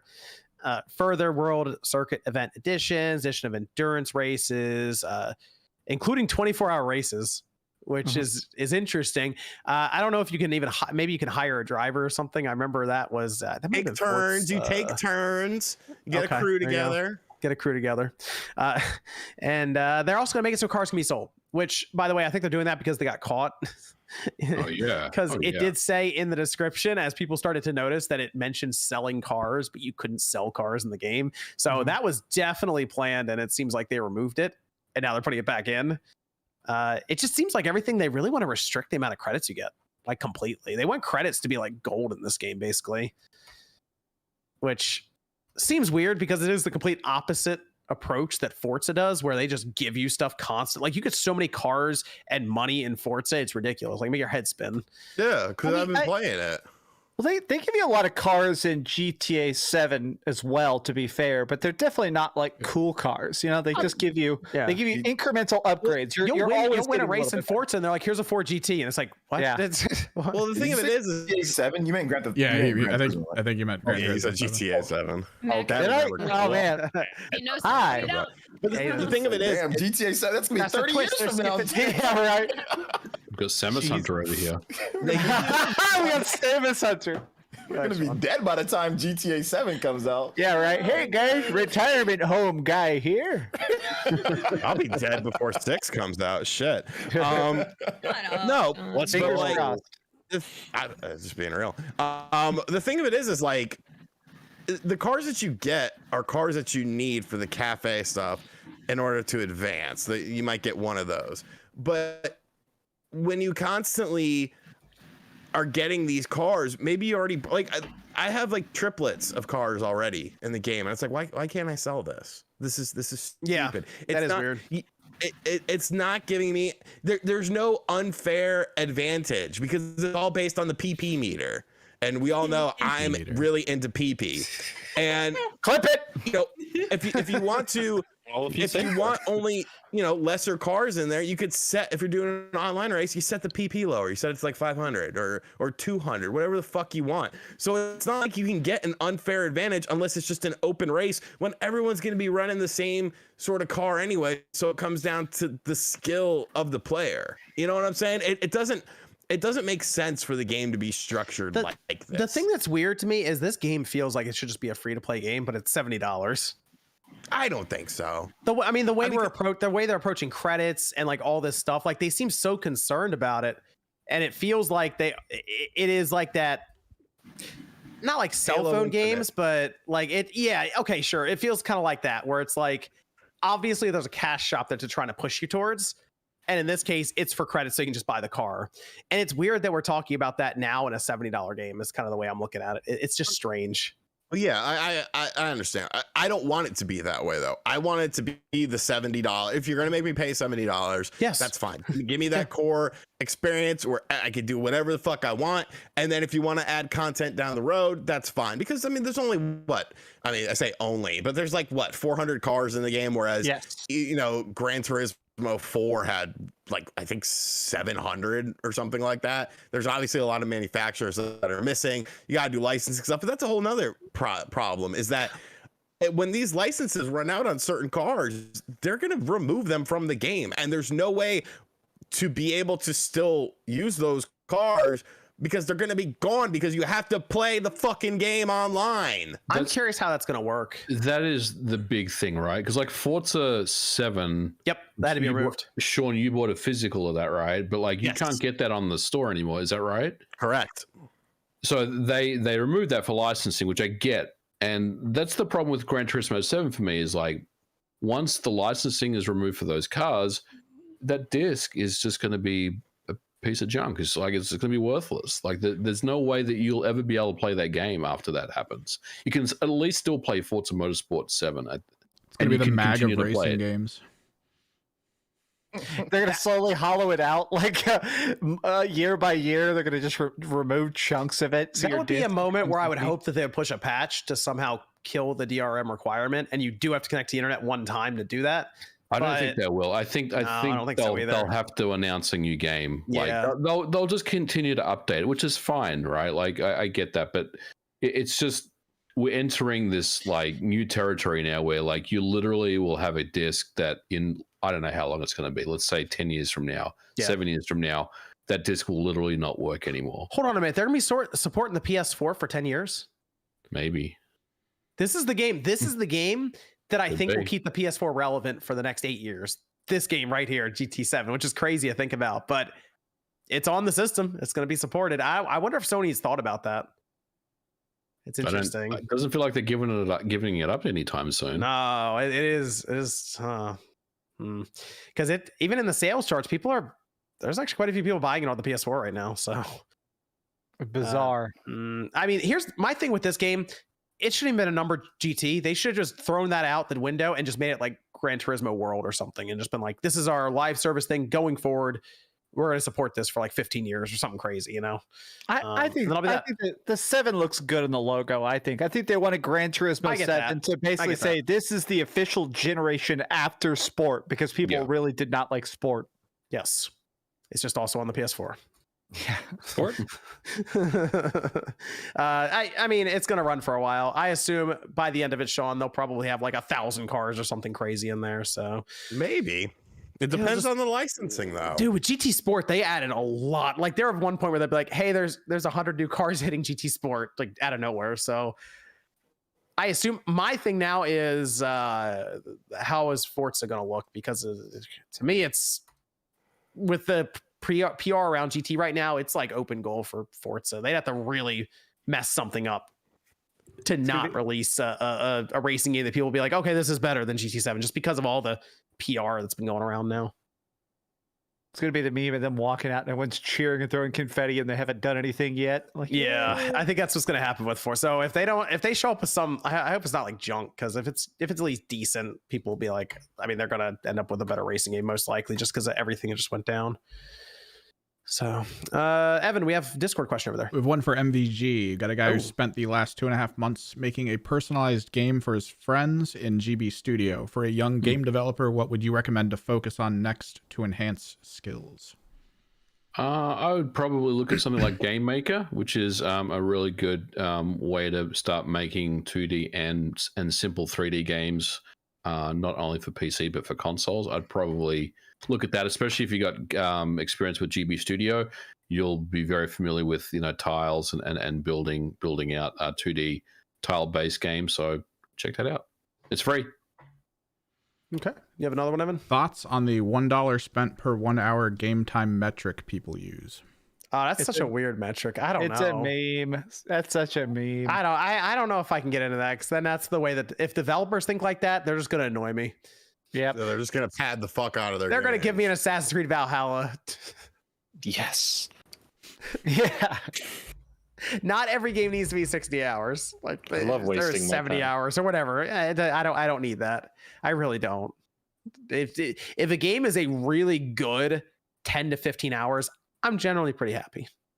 Like most of the best games aren't like super long like that. I was like, like Chrono Trigger is like, you can beat that game in like 20, 30 hours, So I played 130 hours of Elden Ring, and that was fun, but I feel like not every game's got to do that. Like Final Fantasy VII Remake, that could have been a really good 20-hour game. Oh my god! And they were like, "Nope, this thing has to be That 30. sewer, How much the longer can we sewer. make the sewer?" It's like, Yeah, the underground tunnel with the hand cranes, it definitely dragged out at certain I parts. know. It was I- only like 2 hand cranes. the only high part five sequence, like, bro. I like that. My only problem was they were like, we have to get to the tower, and they start going there, and 5 hours later, like, we're almost to the tower. I'm like, what the hell? yep. Controlled That tower's walking. pretty far away. Square, Yeah. listen to me. It doesn't need to be 40 hours for the next one. Make it a really good, tight 20 hours. OJ's right. Controlled walking. Yeah, controlled Yep, walking controlled too. walking. To like where you have to like, I mean, I guess like the tech behind it, right? There was like the I mean, loading. And yeah. Yeah. But it was still cute to hear like their voice lines and stuff, and like Barrett and Cloud be sassy to each other. So it's like, I mean, I'll take the banner, but I can understand how I get boring. We have any more Discord questions, Evan? Last one. Okay. Since we know that Breath of the Wild ideas for DLC turned into what Breath of the Wild 2 is now, do you think this will be the last content we get from these, or could we see DLC for Breath of the Wild 2? Before they move to like the next Zelda big title, I guess. Let's theorize about a game we haven't seen yet. Yeah. Yes. I mean, I wouldn't be surprised if they did more DLC waves. They could always throw things in after the fact. Yeah, You know, like Nintendo's getting difficulty fast mode. and loose with DLC. I mean, Mario Kart's getting it. Why not? Like, I mean, if it works, if it's worth the money to you, I think as long as like the main part of the story or the experience isn't held behind it, like it shouldn't be too bad. But the champion stuff was fun, but again, it wasn't necessarily needed for the story. It just added more context.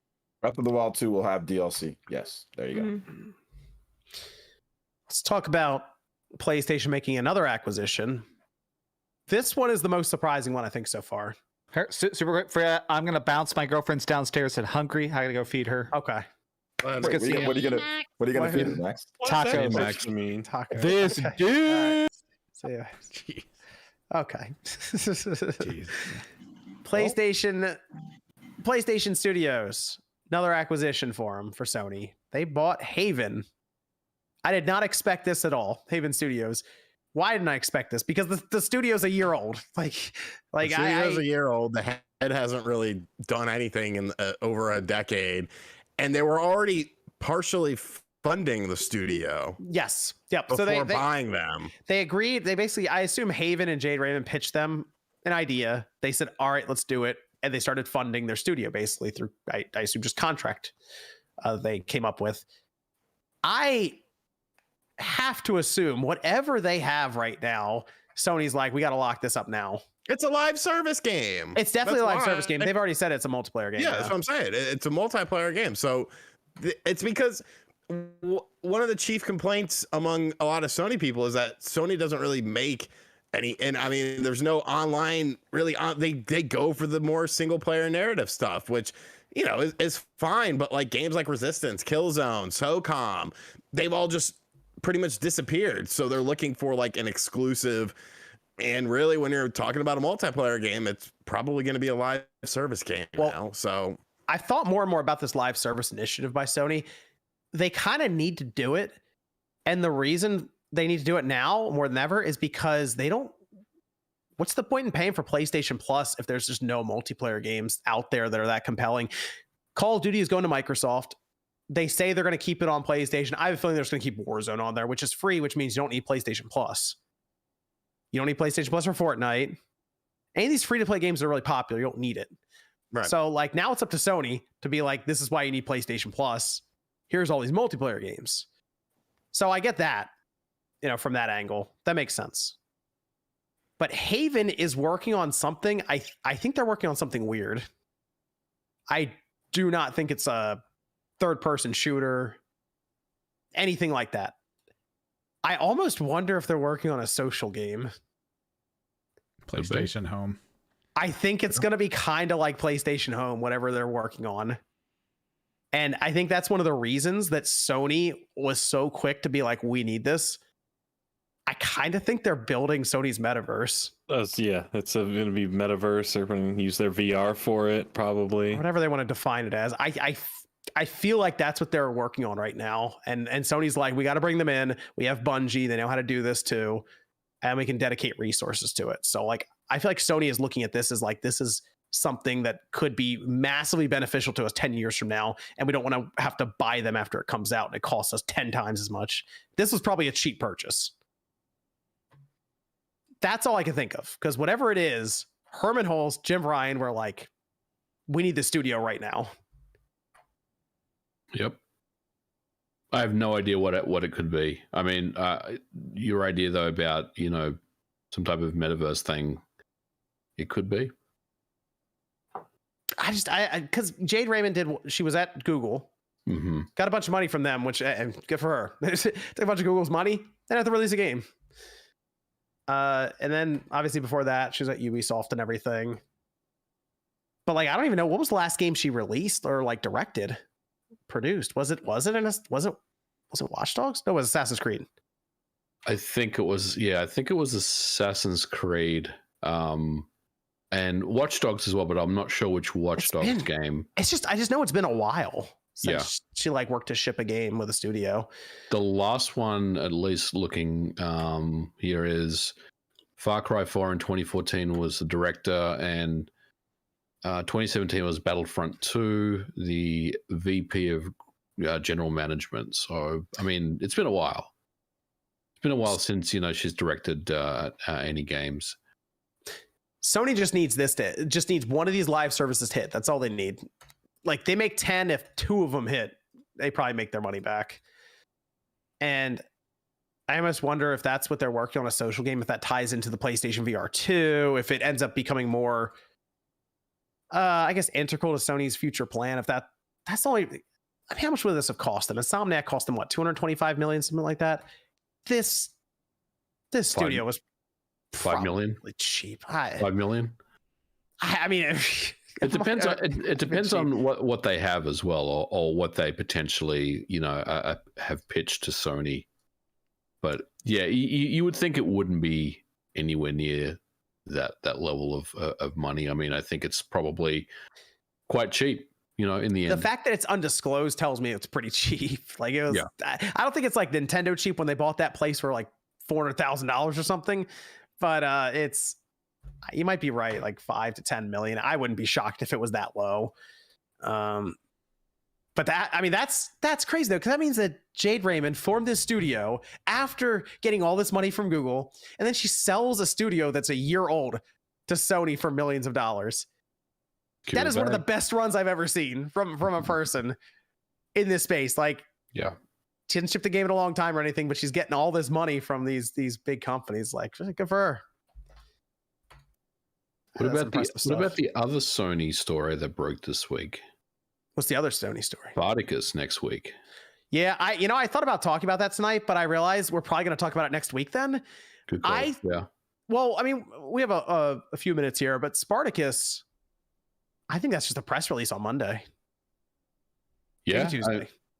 It seems like it. I think we'll probably hear more about it before the 31st, at least. The reason I think the everyone who's talked about it is so confident is because like they know that a press release is incoming. I think that's why.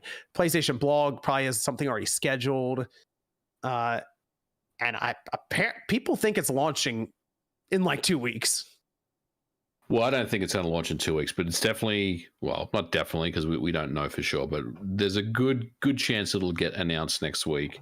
But I'm interested to see, you know, they said there's a pretty vast lineup of old games, so that'll be interesting to see what they offer. Okay, let's do it right here, right now, MG. PS3 games, they native? No. So no, I'm going to say they're going to open up with PS1 games. Okay.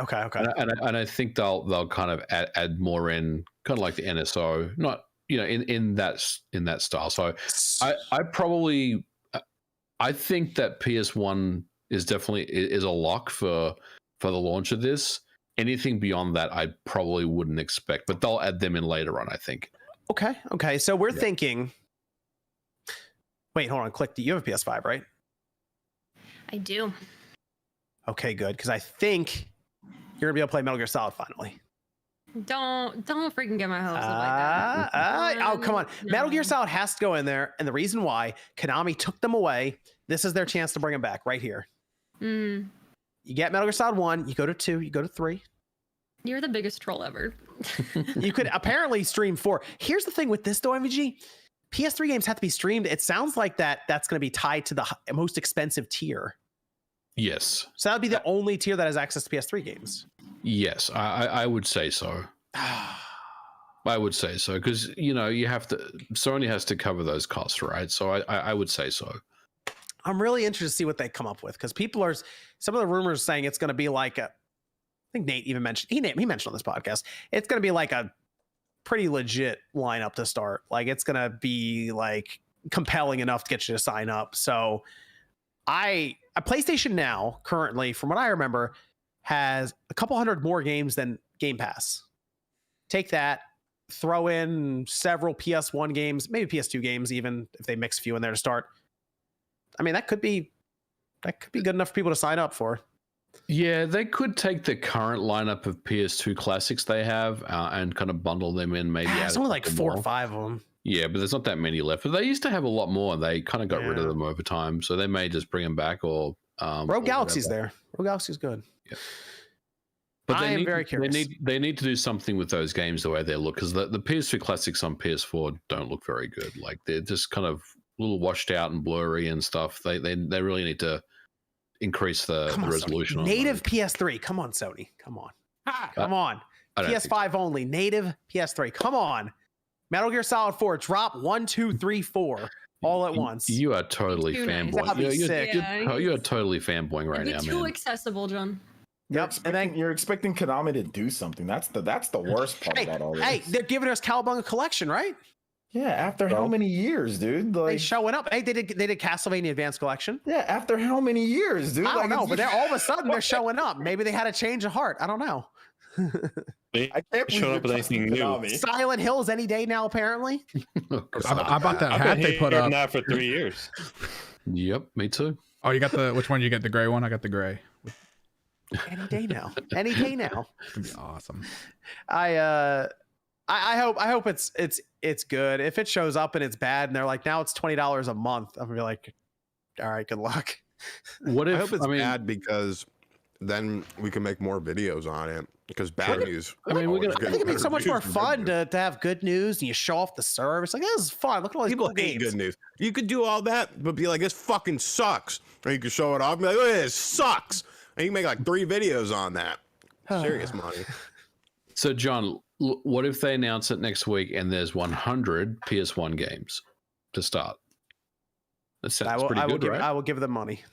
Yeah, I'd give them money. I would. I'm not saying it's 100, but I would say expect something along those lines. Whoa! Hold on a minute. Wait, what? You're this guy just got back from GT7. I just want everyone to remember this. Yeah, and I did say at the start of the show, Sony was not at GDC, so just disclaimer there. But there's a lot of games, media, and press there. There was a lot of off the record talk going on. All of a sudden, you show up, you're like, 100 PS1 games. I don't know, maybe. A lot of backdoor deals, huh? I mean, I said that on a Nate the Hate show about 6 months ago. So I still say that they'll come with a lot of PS1 stuff. That'd be cool. I mean, to really hook people into the service. If Spyro the Dragon, the original, is there. What if it's all the Spyro games? I mean, all of them better, but if it's just the first one, like in its original form, then I don't have to, hook stuff up. I can just play it on. I'm on it. If they show up with that kind of library of PS1 titles, because they didn't really have a lot of games. It was all third-party stuff back then. If they show up with some weird stuff in there, I'd be subscribing to that. I mean, that's the point. I already have PlayStation Now and PlayStation Plus anyway. So I think if there's something for everyone in that catalog, 3, 4, 5, 10 games that anyone that drop the RPGs, whole section of RPGs too. Oof, I think they're onto something. Final Fantasy Tactics. We gotta talk about the emulation of the games, though, don't we? Wild Arms, Toomba. Like, are we just giving a pass to the emulation? Like, emulation was fine on the older systems. It's most likely going to be emulation. They're not ports. It has to be emulation. Yeah, it has to be emulated. They have an emulator, and from what I remember, it worked pretty well on if you play PS2 and PS1 games on some of these older systems, it was fine. Oh yeah. I don't know, it worked fine when you had them ported on obviously on the PS3, they had PS1 emulation on the slim models and stuff. It worked fine. I don't know. I didn't have any issues with them. Or if you played them on the handhelds, the Vita, it's really good. So I would hope that the PS5 can play PS1 games. Oh yeah, yeah. It'll be fine. I think the service will be good, but yeah, I guess PS3 is still the kind of the thing that we really don't know how they're going to do. I think it's going to be cloud. If it's native PS3, are you signing up for it?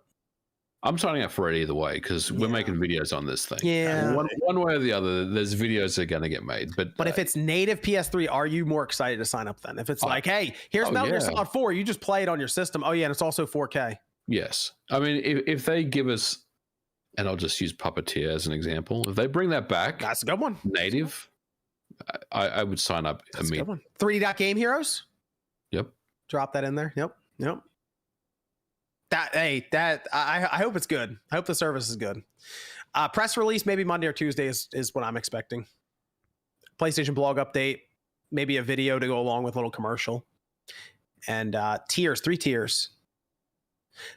People are doing mock-ups and stuff. None of it's right, by the way. It's all wrong. So, but I'm curious how much they're going to charge for this. Game Pass level, like $15 a month for the top tier. 15, 10, 5? For the top tier, I would say 15, 10, 5 is about right. Okay. Interesting. We'll see. Oh, maybe they show up with PSP day one. That'd be cool. I don't think so. We'll get PSP, but I don't think we're getting it day one. Man, I hope it's good. We'll see. We have any more Discord questions left, Evan? No, we're good. Let me go to the super chats to finish up here. Oh, I gotta find my place. I hit the refresh. Let's see. The Xbox Hunter 1.0. Ooh, my buddy. You have absolute trash taste, John. You too, MVG. Thanks, buddy. Missed you. I can't wait for 2.0. That'll be cool. Master says for MV Gamer.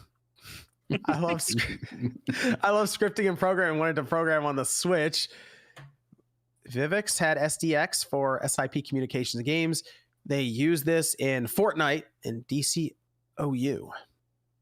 Okay, there you go. And then Master again continued. I thought it'd be cool to use this as a wrapper application to talk to your friends on Switch. However, I can't find any way to be Nintendo indie dev. Continued once again. Hearing that you work on Doom, I wanted to ask, do you know process to be a Nintendo developer as far as what is allowed with their sandbox OS? Yes. So if you want to be a Nintendo developer, go to the website developer.nintendo.com and register there. You'll have to kind of vet yourself, but becoming a Nintendo dev these days is a lot easier. I mean, there's a lot of one-man indie teams now that make games for the Switch. Dev kits are pretty cheap. You're not spending the $5,000 like you were back in the days. You can get a dev kit pretty cheap these days. So I would start there. I'm not saying they're gonna let you in immediately, but at least try to sell yourself, your experience, your skill set, and good luck. Hopefully you get in. You in there, Sean? Mexican rice. All right. It's just like rice with some weird bean in it, but it's good. I had it. Some weird bean. Just one bean? Just a bean. No, but it's weird. Black bean. Nice.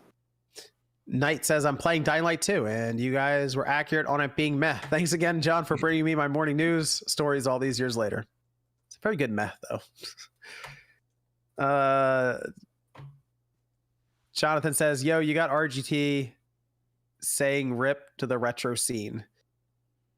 Got Miss Click. Who's that chick? She's on Twitch. Cool, but not for me. I call Twitch the ghetto scene. This is a diss track? John, I don't know. I feel like we're getting dissed now. Where's mine? It's a rap. Okay. Yeah, it's like when you rhyme words together, put it over a beat. Sometimes. Oh. Okay.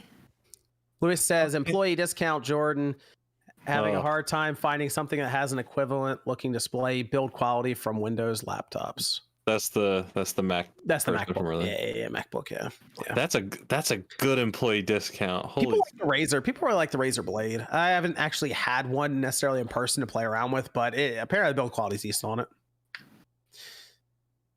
That's a good employee discount, though. Yeah. But M1. Yeah.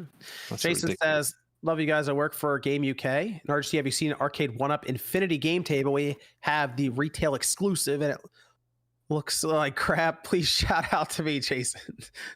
I have seen that. Building that up. I thought it was gonna be cool, and like now it looks terrible. I have seen that, but for the price, yeah. Like it's a bunch of board games on a table. But they're adding more, like they have like Batman Monopoly, and like part of me kind of wants to play it, but then it's like, who the fuck am I gonna play this with? By yourself, no just one? one person board game. Right? The saddest situation. If it was cheap, I would look at it, but it's not cheap. Christian says nobody talking about the new Siberia game. Is there a new Siberia game coming out? They brought it back. I had no idea. I don't Shout know. out to Siberia. It's a great There you place. go. Right? Garrett says, "What happened to the KFC console? I was so ready to warm up my chicken, dying in Elden Ring." Bad Yeah. PR. I would have Bad bought one of PR. those. Man, Even the Black maker Lady had said an it was unboxing. racist, so therefore it's not happening. that Dan guy says, "Thoughts on the Halo TV show? First episode looked like a fan-made film. In my opinion, was very unimpressed. I'm gonna watch that tomorrow." Yeah, I I'm haven't gonna watched it yet.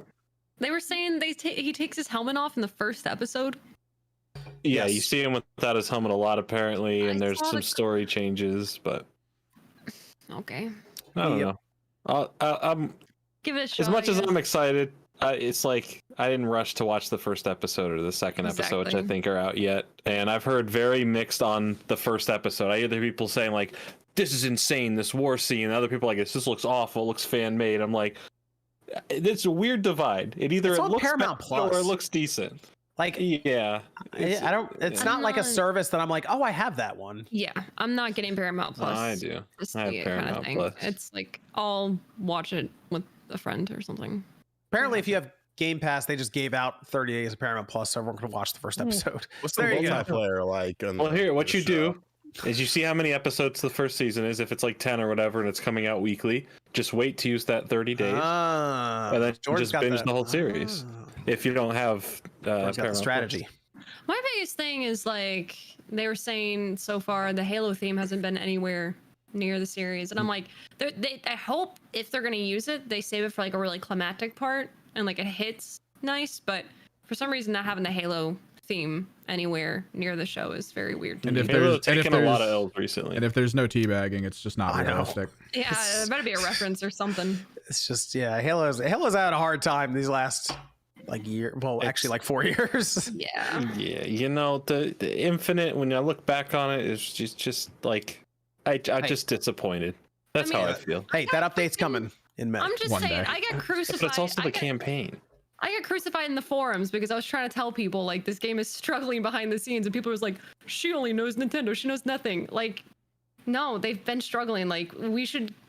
It sounds bad that we should be glad that it turned out as okay as it did. I got crucified because I said Hold up I- here. I I mentioned the game. Oh, sorry. Go ahead. no. I was just going to say I got crucified because I said they should have delayed it last year, and people thought I was crazy. Yeah. What now? What now, Yeah. people? Yeah. Where you at? Where you at? They should have delayed it. I mentioned something and Click said your KD ratio sucks. That's the reason why you, Oh, you man. don't like that. What? You I did, think he said- yeah. he said Mine about was not fine, liking and the I said I gameplay. didn't Because, like like, it, oh, did so I? it Huh? just What? supports you. No. His KD ratio. Have you seen it? Yeah, it was Oh. bad. Not liking the way like Halo plays. I mean, that itself is not going to change. You know what I mean? But having content on top of it, that's completely different. That's what I. Never mind. They were very unprepared. My problem is the campaign. How do you That have was literally like, the issue, not the gameplay. The gameplay's fine. how do you have 70% of a cool idea in campaign and then just make the last 30% of the game the same hallway? And you make a right turn, it's the same hallway. You make a left turn, it's the same hallway. Then you get to the end, you go, "Hey, see you in the next one, jackass." Jordan, you run out of time, and then you got to tape everything together. They, I like they, it. they really said, "Here's a great idea, but we cannot finish it. So here's nothing instead." Listen, when you have people from like departments being in the story writing like boardroom, like that's when you know you're struggling. Like people from like the finance department, like helping with like no, you're in trouble at that point. Well, hopefully they update it soon so the rest of you can finally get to Onyx. Okay, Damn, buddy. dude, Okay. I have no desires. I was like, I'm this close. I got to but, Onyx. you know, I was like, I'm I guess. bored. Put it away. It's Okay, fine. John. You know what? Play on mouse and keyboard, and then we'll talk. Okay, instead of Mister, I'm gonna run up and melee everyone and teleport Mouse to and them. keyboard is easy mode though. No, it's not. not on Halo. Not on Halo. The pull-in No. targeting is just way too good. Completely broken. 1v1 me, Okay. mouse and keyboard, John. Let's go. We'll stream it. We'll stream it. Yeah. We could do that. Do it. Set it up. I'll do that. That's fine. We'll hook up the modifier for you, so it's like a controller, so fun, it still though? gets the auto aim. It'll be no great. hacking. Evan, stop. Just hide in the vent. Click. I just want to get. I just want more let me be content so we can there. get people back on there and have Sean just screaming randomly during the match. I'll check out the new season, but Very I'm not, well balanced. Yeah, that's not till May. That's when I'm probably gonna get Yeah. try Halo again. It's so far away. Ugh. No, I'm out. All right, Jordan. We'll see you around. I'm out in two ways. I'm out in Halo, Jordan's out. and I'm out for the show tonight. Check out Jordan. Check out Jordan on his channel. It's linked down below.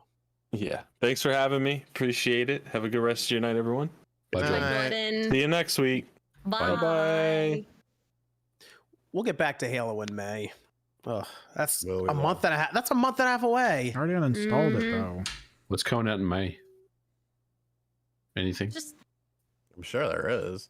I'll be like, outside of Halo? I'll be on fucking Nintendo Switch Sports in May. Oh, so it comes out yeah. at the end of April. Yeah, I don't know if we're back on Halo, John. Fuck Halo. You'll be done Switch Sports in like a week. Yeah, and Wait, did you when's seriously? when Striker's coming out? June. I never thought I'd hear the day where someone would say they're gonna play like anything Online, baby. Nintendo Sports over Halo. Like just growing Oh. up for the longest time, like Switch, online, all that man. stuff You was gotta- so. Oh, lame Sean will in play. comparison Sean will to play Halo. Switch Sports for 3 days, then I'll move on. Nah, as long as the little Nah. kids are playing on there and I'm beating the piss out of them. Did they say there's I'll be matchmaking happy. in it, or you can only play with people on your friends list? You can matchmake. They have Okay. like you can do like with bowling when they were doing the test. It was like what? We can't 90 talk some about it. odd We can't people. talk about it. Oh, sorry. Allegedly. My bad. Yeah. I heard from a Yeah. friend who glanced at someone else's screen when they were on it through a mirror. This is from John saying, I thought Kirby would win the 25th of March Metacritic's triple threat. Kirby is now sitting at 84, Ghostwire 75, Tiny Tina's at 80.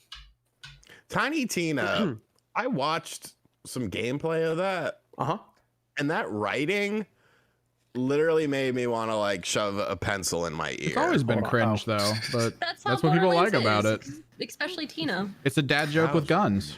That's all it is. Rough. Dreamcast guy said like that was his big issue in it when he did his review. I watched. He said that the writing was just terrible.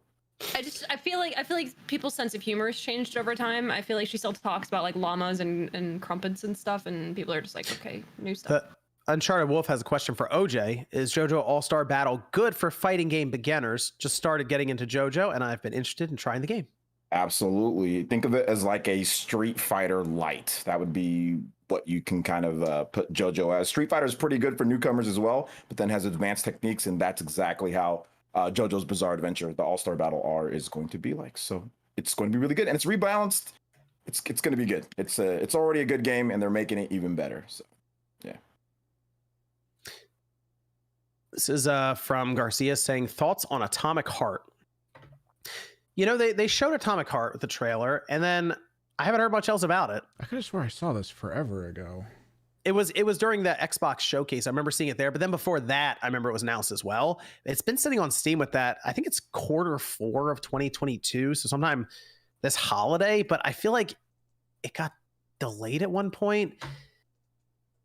I mean, they showed it off, and it looked interesting, but I'm still not even really sure what's going on in the game necessarily. Yeah, I have the announcement from 2017. Yeah. So I don't know. We have to see more about it when it gets announced. I'm interested though. I'm keeping an eye on it. Just I'm assuming it's going to pop up in an E3 or Summer Games Fest showcase at some point, and like here it is. Okay. Kumar says they're affected by the war. They also said it's going to be in the last quarter. It was a Russian studio, wasn't it? Oh, that would make sense. That would Yeah. make sense. Okay. So maybe it even falls into next year then. Maybe It's very possible. So keep an eye on it though. Like I said, I was curious when they showed it off because it looked very different or unique from a lot of first-person shooters they were showing off.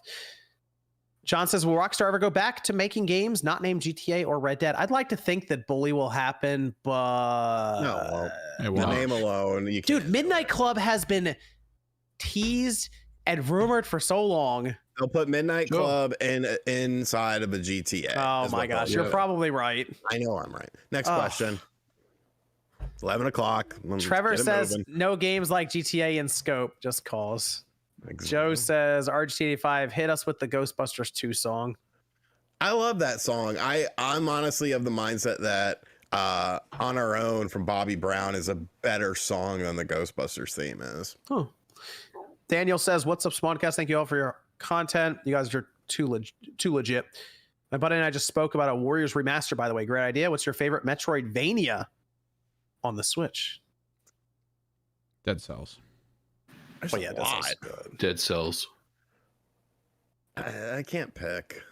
They just dropped more content recently too. I gotta get back into it. Let me go to Taker saying, RGT, after you finish Kirby and Balan, you will know who the true throat goat is. Balan sucks way more. Like a Swedish vacuum factory. That's coming up soon, by the way, Sean. That's beginning of May. We're going to find out those numbers. I have a feeling Dread is over 3 million. Ooh, it's a cucumber. Okay. Okay. Rascal says, Ocarina of Time remake with Twilight Princess visuals, yes or no? We really need a Ocarina of remake Time of remake with Wonderlands. Twilight Princess visuals was a thing. Yes. Yeah. It would be cool, but I mean, you could just bring over the 3D from the DS, I think, and just change a couple mechanics. It'd be prettier though with that. Nice full Savis. HD. Savis, has anyone played Scarface on PS2? That was amazing. I played Scarface on Xbox and I own it on the Wii because the Wii has an exclusive chainsaw controller, but it is the same game. It is a fucking amazing game, especially if you're a fan of Scarface. One of the best. I should have put that soundtrack on Click's little list there. Fucking rush, rush, get the yayo. Go, Oh, go. yeah, on the soundtrack stuff. Buzz, buzz, give me yayo. Roll says, had to take a week off of GT7 as the steering wheel and pedals wrecked my body. I missed the drama. I would love to get like a whole setup for that, but like now I'm just kind of waiting for Forza to see what they come up with first before I decide on where I'm going to buy a wheel, like for which console. Epic says, what's the best video game music to work out to? Scarface soundtrack. Scarface out. To a line of blow and then just work out to it. Oh man. As a kinesiologist, I'll say that's a bad idea. Yeah. What he just said right now. He's joking. It's not a good joke. No, I'm just I leave it up to interpretation. Midnight says, how are you doing, Miss Click? Hi. Well, Miss Click. thank you. Tijo says, MVG, do you Hello. think the online requirement was directly caused by the microtransactions don't belong in a premium price game to begin with? Yes. B2 says, for people who's playing Elden Ring, which boss gave you the toughest time? For me, I think it's Radon or Melania. Also, MVG Chrono Cross Remaster coming out physical. Give it a chance. Yeah, I saw PlayAsia or someone had the physical, so I'm Make gonna it a grab move. it, and I'm gonna give it a chance. But Okay. We'll see. We'll Okay. see. Okay. still gonna be bad. I'm not Making the move on that expecting physical like- copy, though. Definitely. Yeah, no, I mean, I'll take a physical Chrono Cross. Yep. Midnight said, oh, for boss, toughest time? Radon, probably. There's a lot that goes into that fight. Melania, actually, once you got my weapon fixed, it was But easy. Second you can- try, done. You can cheese Radon pretty easily if you have that poison mask thing. I didn't have that, though, so I had to beat it without it. But yeah, I get what you're saying. Melania, though, easy. He Two got tries. nerfed. He got nerfed though. They in the update they nerfed him. 2 tries. Took out Melania. Midnight says, hey, RGT, get off your phone. No. Retro Having Gaming arguments with people. says, I really need RGT to change his name to RGPP85. That would kill my SEO, but it would be funny. Teacher says, don't forget, mobile games also have online requirements. Some of those games are good, but they get shut down permanently all the time, like Tales of Cristoria or now Dragalia Lost. I think it's BS. Yeah, they get shut down all the time. People pour thousands of dollars in those mobile games. So No, but hold up here. It's your fault for buying into a mobile. That's the whole point of the mobile games. It's free to play. They're just built to be shut down in a bit. you can't compare that to a premium product like a $70 game or something like that. It's a free-to-play mobile game. Yeah, the $70 product you would expect to be, it ain't the same. to be it ain't valuable the same. going forward. Yeah, it ain't the same thing. Don't try to equate the two, please. Banana says, I love you all, but I love FVG a bit more. Sorry, gang. That bald head does something to me. It's the sheen. Thank you. The shine. I like MVG more than I like myself. I don't like myself, but I like it more than I like. No, it's all good. Georgie says Haven co-founder left after 10 months. Sounds like they got the bag. Adrian says, what do you think of the reports of the PSVR 2 blowing devs' minds in GDC? I mean, you have people that the television Amico blew their minds. So. Yeah, but PSVR 2, I have a feeling, is going to be pretty cool when that finally comes out. It's going to be pretty cool. I don't know if it's going to blow people's minds, but it's going to be pretty cool. The thing I saw some people mentioning was the haptic feedback. Like, that is like a big game changer for it. So we'll see. Tijo says, do you honestly trust Sony to keep up with their classic library? They've been about as bad as Nintendo in the past in that regard. I think they're going to give it a fair shake. We'll see. We'll see what happens next week. Yum says, RGT, I have barbecue ribs with honey barbecue sauce for that. Renaissance says, I did a short about Spawn Wave. I hope you like it. Jones says, can't wait for Sony fanboys suddenly like subscription service next week after hating on Game Pass.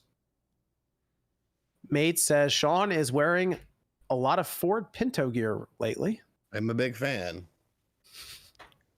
Bryant says, for MVG, if you had the chance to remaster or remake any Silent Hill game, and only one of them, which one would it be? 2. Easy enough. It's pretty standout, yeah. Shattered memories. The Room. Shut up. I love that game, dude. It's so different, but it's so good. It's pretty good, but that's not the one that I would pick. Hitman says, make football jerseys for the Mario Strikers Club. Might have to do that. You mean soccer? It's a soccer game, sir. Football. We might have to do that. Like, actually make like the jerseys. And like it's a big deal when you actually get in, because we have to ship you something, and you know, shipping, it's like $5 to do that. So that's a whole thing. So if you get into the club and you get a jersey, I think Teespring has jerseys on it. I think I could just get them. We might do that. That'd be really you have to cool. wear it when you play, though, even if your camera's not on. If you're just at home by yourself playing, you have to wear it. Mm-hmm. Well, no. Oh no. Shitter says with Tunic, what color would we just go? Purple, red? What colors would we go? Purple with probably some kind of blue accent. Which is usually for what we do for purple the channel. Or blue, or purple and silver? Gold. Purple and gold? What are we, the 18th century? Yeah, we might not be good at designing that stuff, Sean. Maybe we should leave it up to the artist Evan and when I get the around woman. to it. Is that what you're gonna say? Well, I mean, your background looks a lot nicer than mine or Sean's, so Your background looks great. Are you kidding me? It's a wall with a purple light that I told him to buy. Ghostbusters toys on mine. Mine wins. I don't know. I how am I supposed to know you have Ghostbusters toys? I blur it. Shitter says, with Tunic doing well, do you think Nintendo should work with From Software to make a Souls-like Zelda game, alternative story within the lore? Yeah. No. Yeah, I would like that. I think it'd be awesome for Nintendo and From Soft to work together. I think it'd be really cool. I have no problem with that. Quest says, I'm finally about to start my retro gaming channel based mostly on Japan only strange games peripherals and the best way to buy video games all around. Any advice for starting my channel? Have fun. Yeah. Do something you're interested in. Yeah. Don't worry about views. Just have fun and enjoy it. That way, if it fails, you just walk away and you're fine. Well, the way I'd look at it is, if you put a lot into each video you do, and you eventually have a video that like gets spread around or pops something, people go back and watch your old stuff. Yep. So, hey, if that stuff's really good too, there you go. All of them gave you bad advice. Here's the real advice that you have to make sure that your titles are clickbaity and make sure that your thumbnails are good. Whether it's good content or not, The thumbnail, Hunt the title, analytic. I mean, look at all the popular people on YouTube. Look, go to the game. Did you guys see Gaming RGT's Trending video? Oh yeah, Did you guys see that? that was a trip. Trash. Wait, But what are we the- talking about?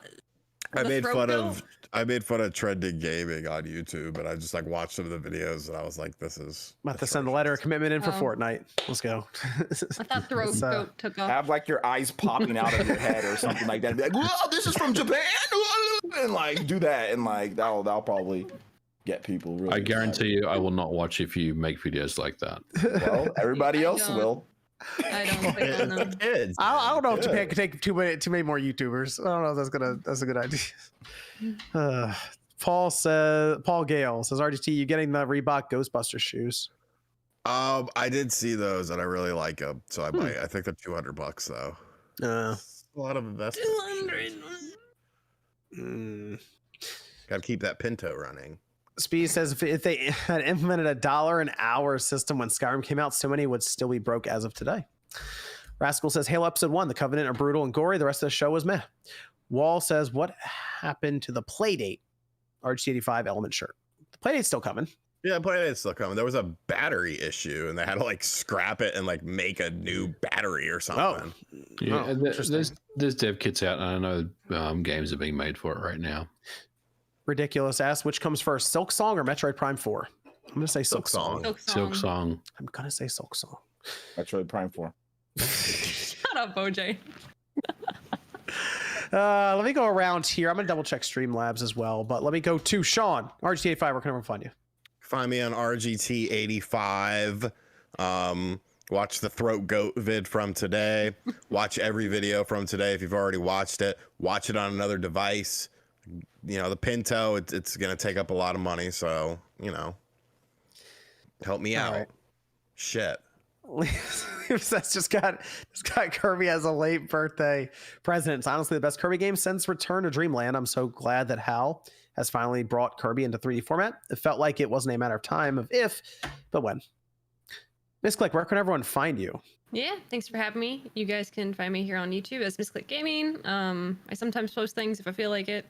But other than that, I'm live pretty much every day on Twitch as Misclick_live. You can find me there. And we're playing through Horizon. We're playing through Kirby. Start Elden Ring eventually. But we do a ton of different games, and we'll throw in some shooters in there as well, and some MMOs. So it's a mess. But there I am. Sass Woody says, hey, been watching, listening for the past year and love it. Also, today happens to be my birthday. Thank you all for amazing content. Well, happy birthday to Sass Woody. Happy birthday. Happy Thank you. It's a birthday, birthday dude. with today's also Brian Altano's birthday.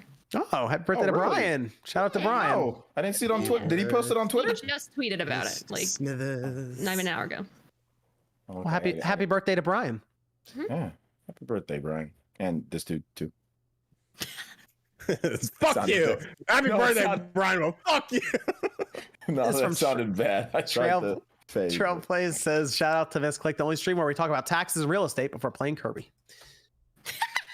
We you go. did, bro. Chat go wild. They'll ask questions, and we're talking about the housing market. No, it sucks. Just like a Yeah, car we market. were talking about the Could've told you struggle, that. the struggles you guys were going through. Like, House market's not fun right now. I can Nope. confirm. no. Let me go to MVG. Good to have you back. Great to be back. You can find me on Twitter at Modern Vintage G and YouTube Modern Vintage Gamer. I got a Monday video coming out all about the Game Boy. Interesting topic that you should check out if you are a fan of the channel. Thanks for having me on. Let's go to OJ Playersense. Where can they find you? Yeah, if I may, right here on YouTube, I got some pretty dope videos that I'm working on. Some back to like the RPG content. That's what I cover on my channel a lot. Got some old school stuff that I'm looking at as well from the 360 era. So if you're into that and Nintendo games, all that stuff, that's going to be on the channel this week. And also a lot of streaming this week too. So yeah, I stream every single day pretty much except for Sundays. So you can catch me streaming on Playersense on YouTube too. Also, let me give a shout out to Jeff Grubb because I think he's been here like the whole time. That's all the beginning of the show, and I see him still posting in the chat now. So shout out to He was to Jeff singing the Grubb for hanging with us. Ghostbusters 2 song. Evan, where can everyone find you? Find me on Twitter, Kimmerix Project. If anything's going on, I usually do art streams midday throughout the week. Just general things. I'll always post there if something's happening. Maybe even this jersey now that I'm looking at the layout for it. Seems interesting. Could be fun. It's from Quest again saying, thanks guys for the advice. MVG, great advice. Maybe you can look at my GBA dev carts for possible prototypes. Oh, You have prototypes on those? yeah. I mean, if you want to DM me, I can definitely either help you directly or point you in the right direction with someone who can dump those cartridges. Forest of Illusion, those types of Twitter accounts are really good at that stuff. So yeah, we'll get discoveries made. Okay, cool. Yeah, definitely reach out for that quest. You never know, you could have something cool in there. And then Shinru says Elden Ring or Bloodborne, only one. I'd go Elden Ring. Controversial. I'm going Bloodborne. Okay. I see a lot of people online are kind of like, yo, if Bloodborne gets remastered, they think that might be the better Souls game. That 30, man, that 30 hurts it. No, it does hurt it. Hurts it. If it gets remastered though, and it's like 4K 60, I don't know. It might be back. I think I got everyone here. Yeah, okay, we're good. Okay. Thanks everyone for tuning in. We will be back next Saturday night, 9 p.m. Eastern, hopefully to talk about this Spartacus service. I'm hopeful. I'm optimistic. Don't let me down, sir. We'll see you guys then. Aladdin on the SNES is better than the Genesis.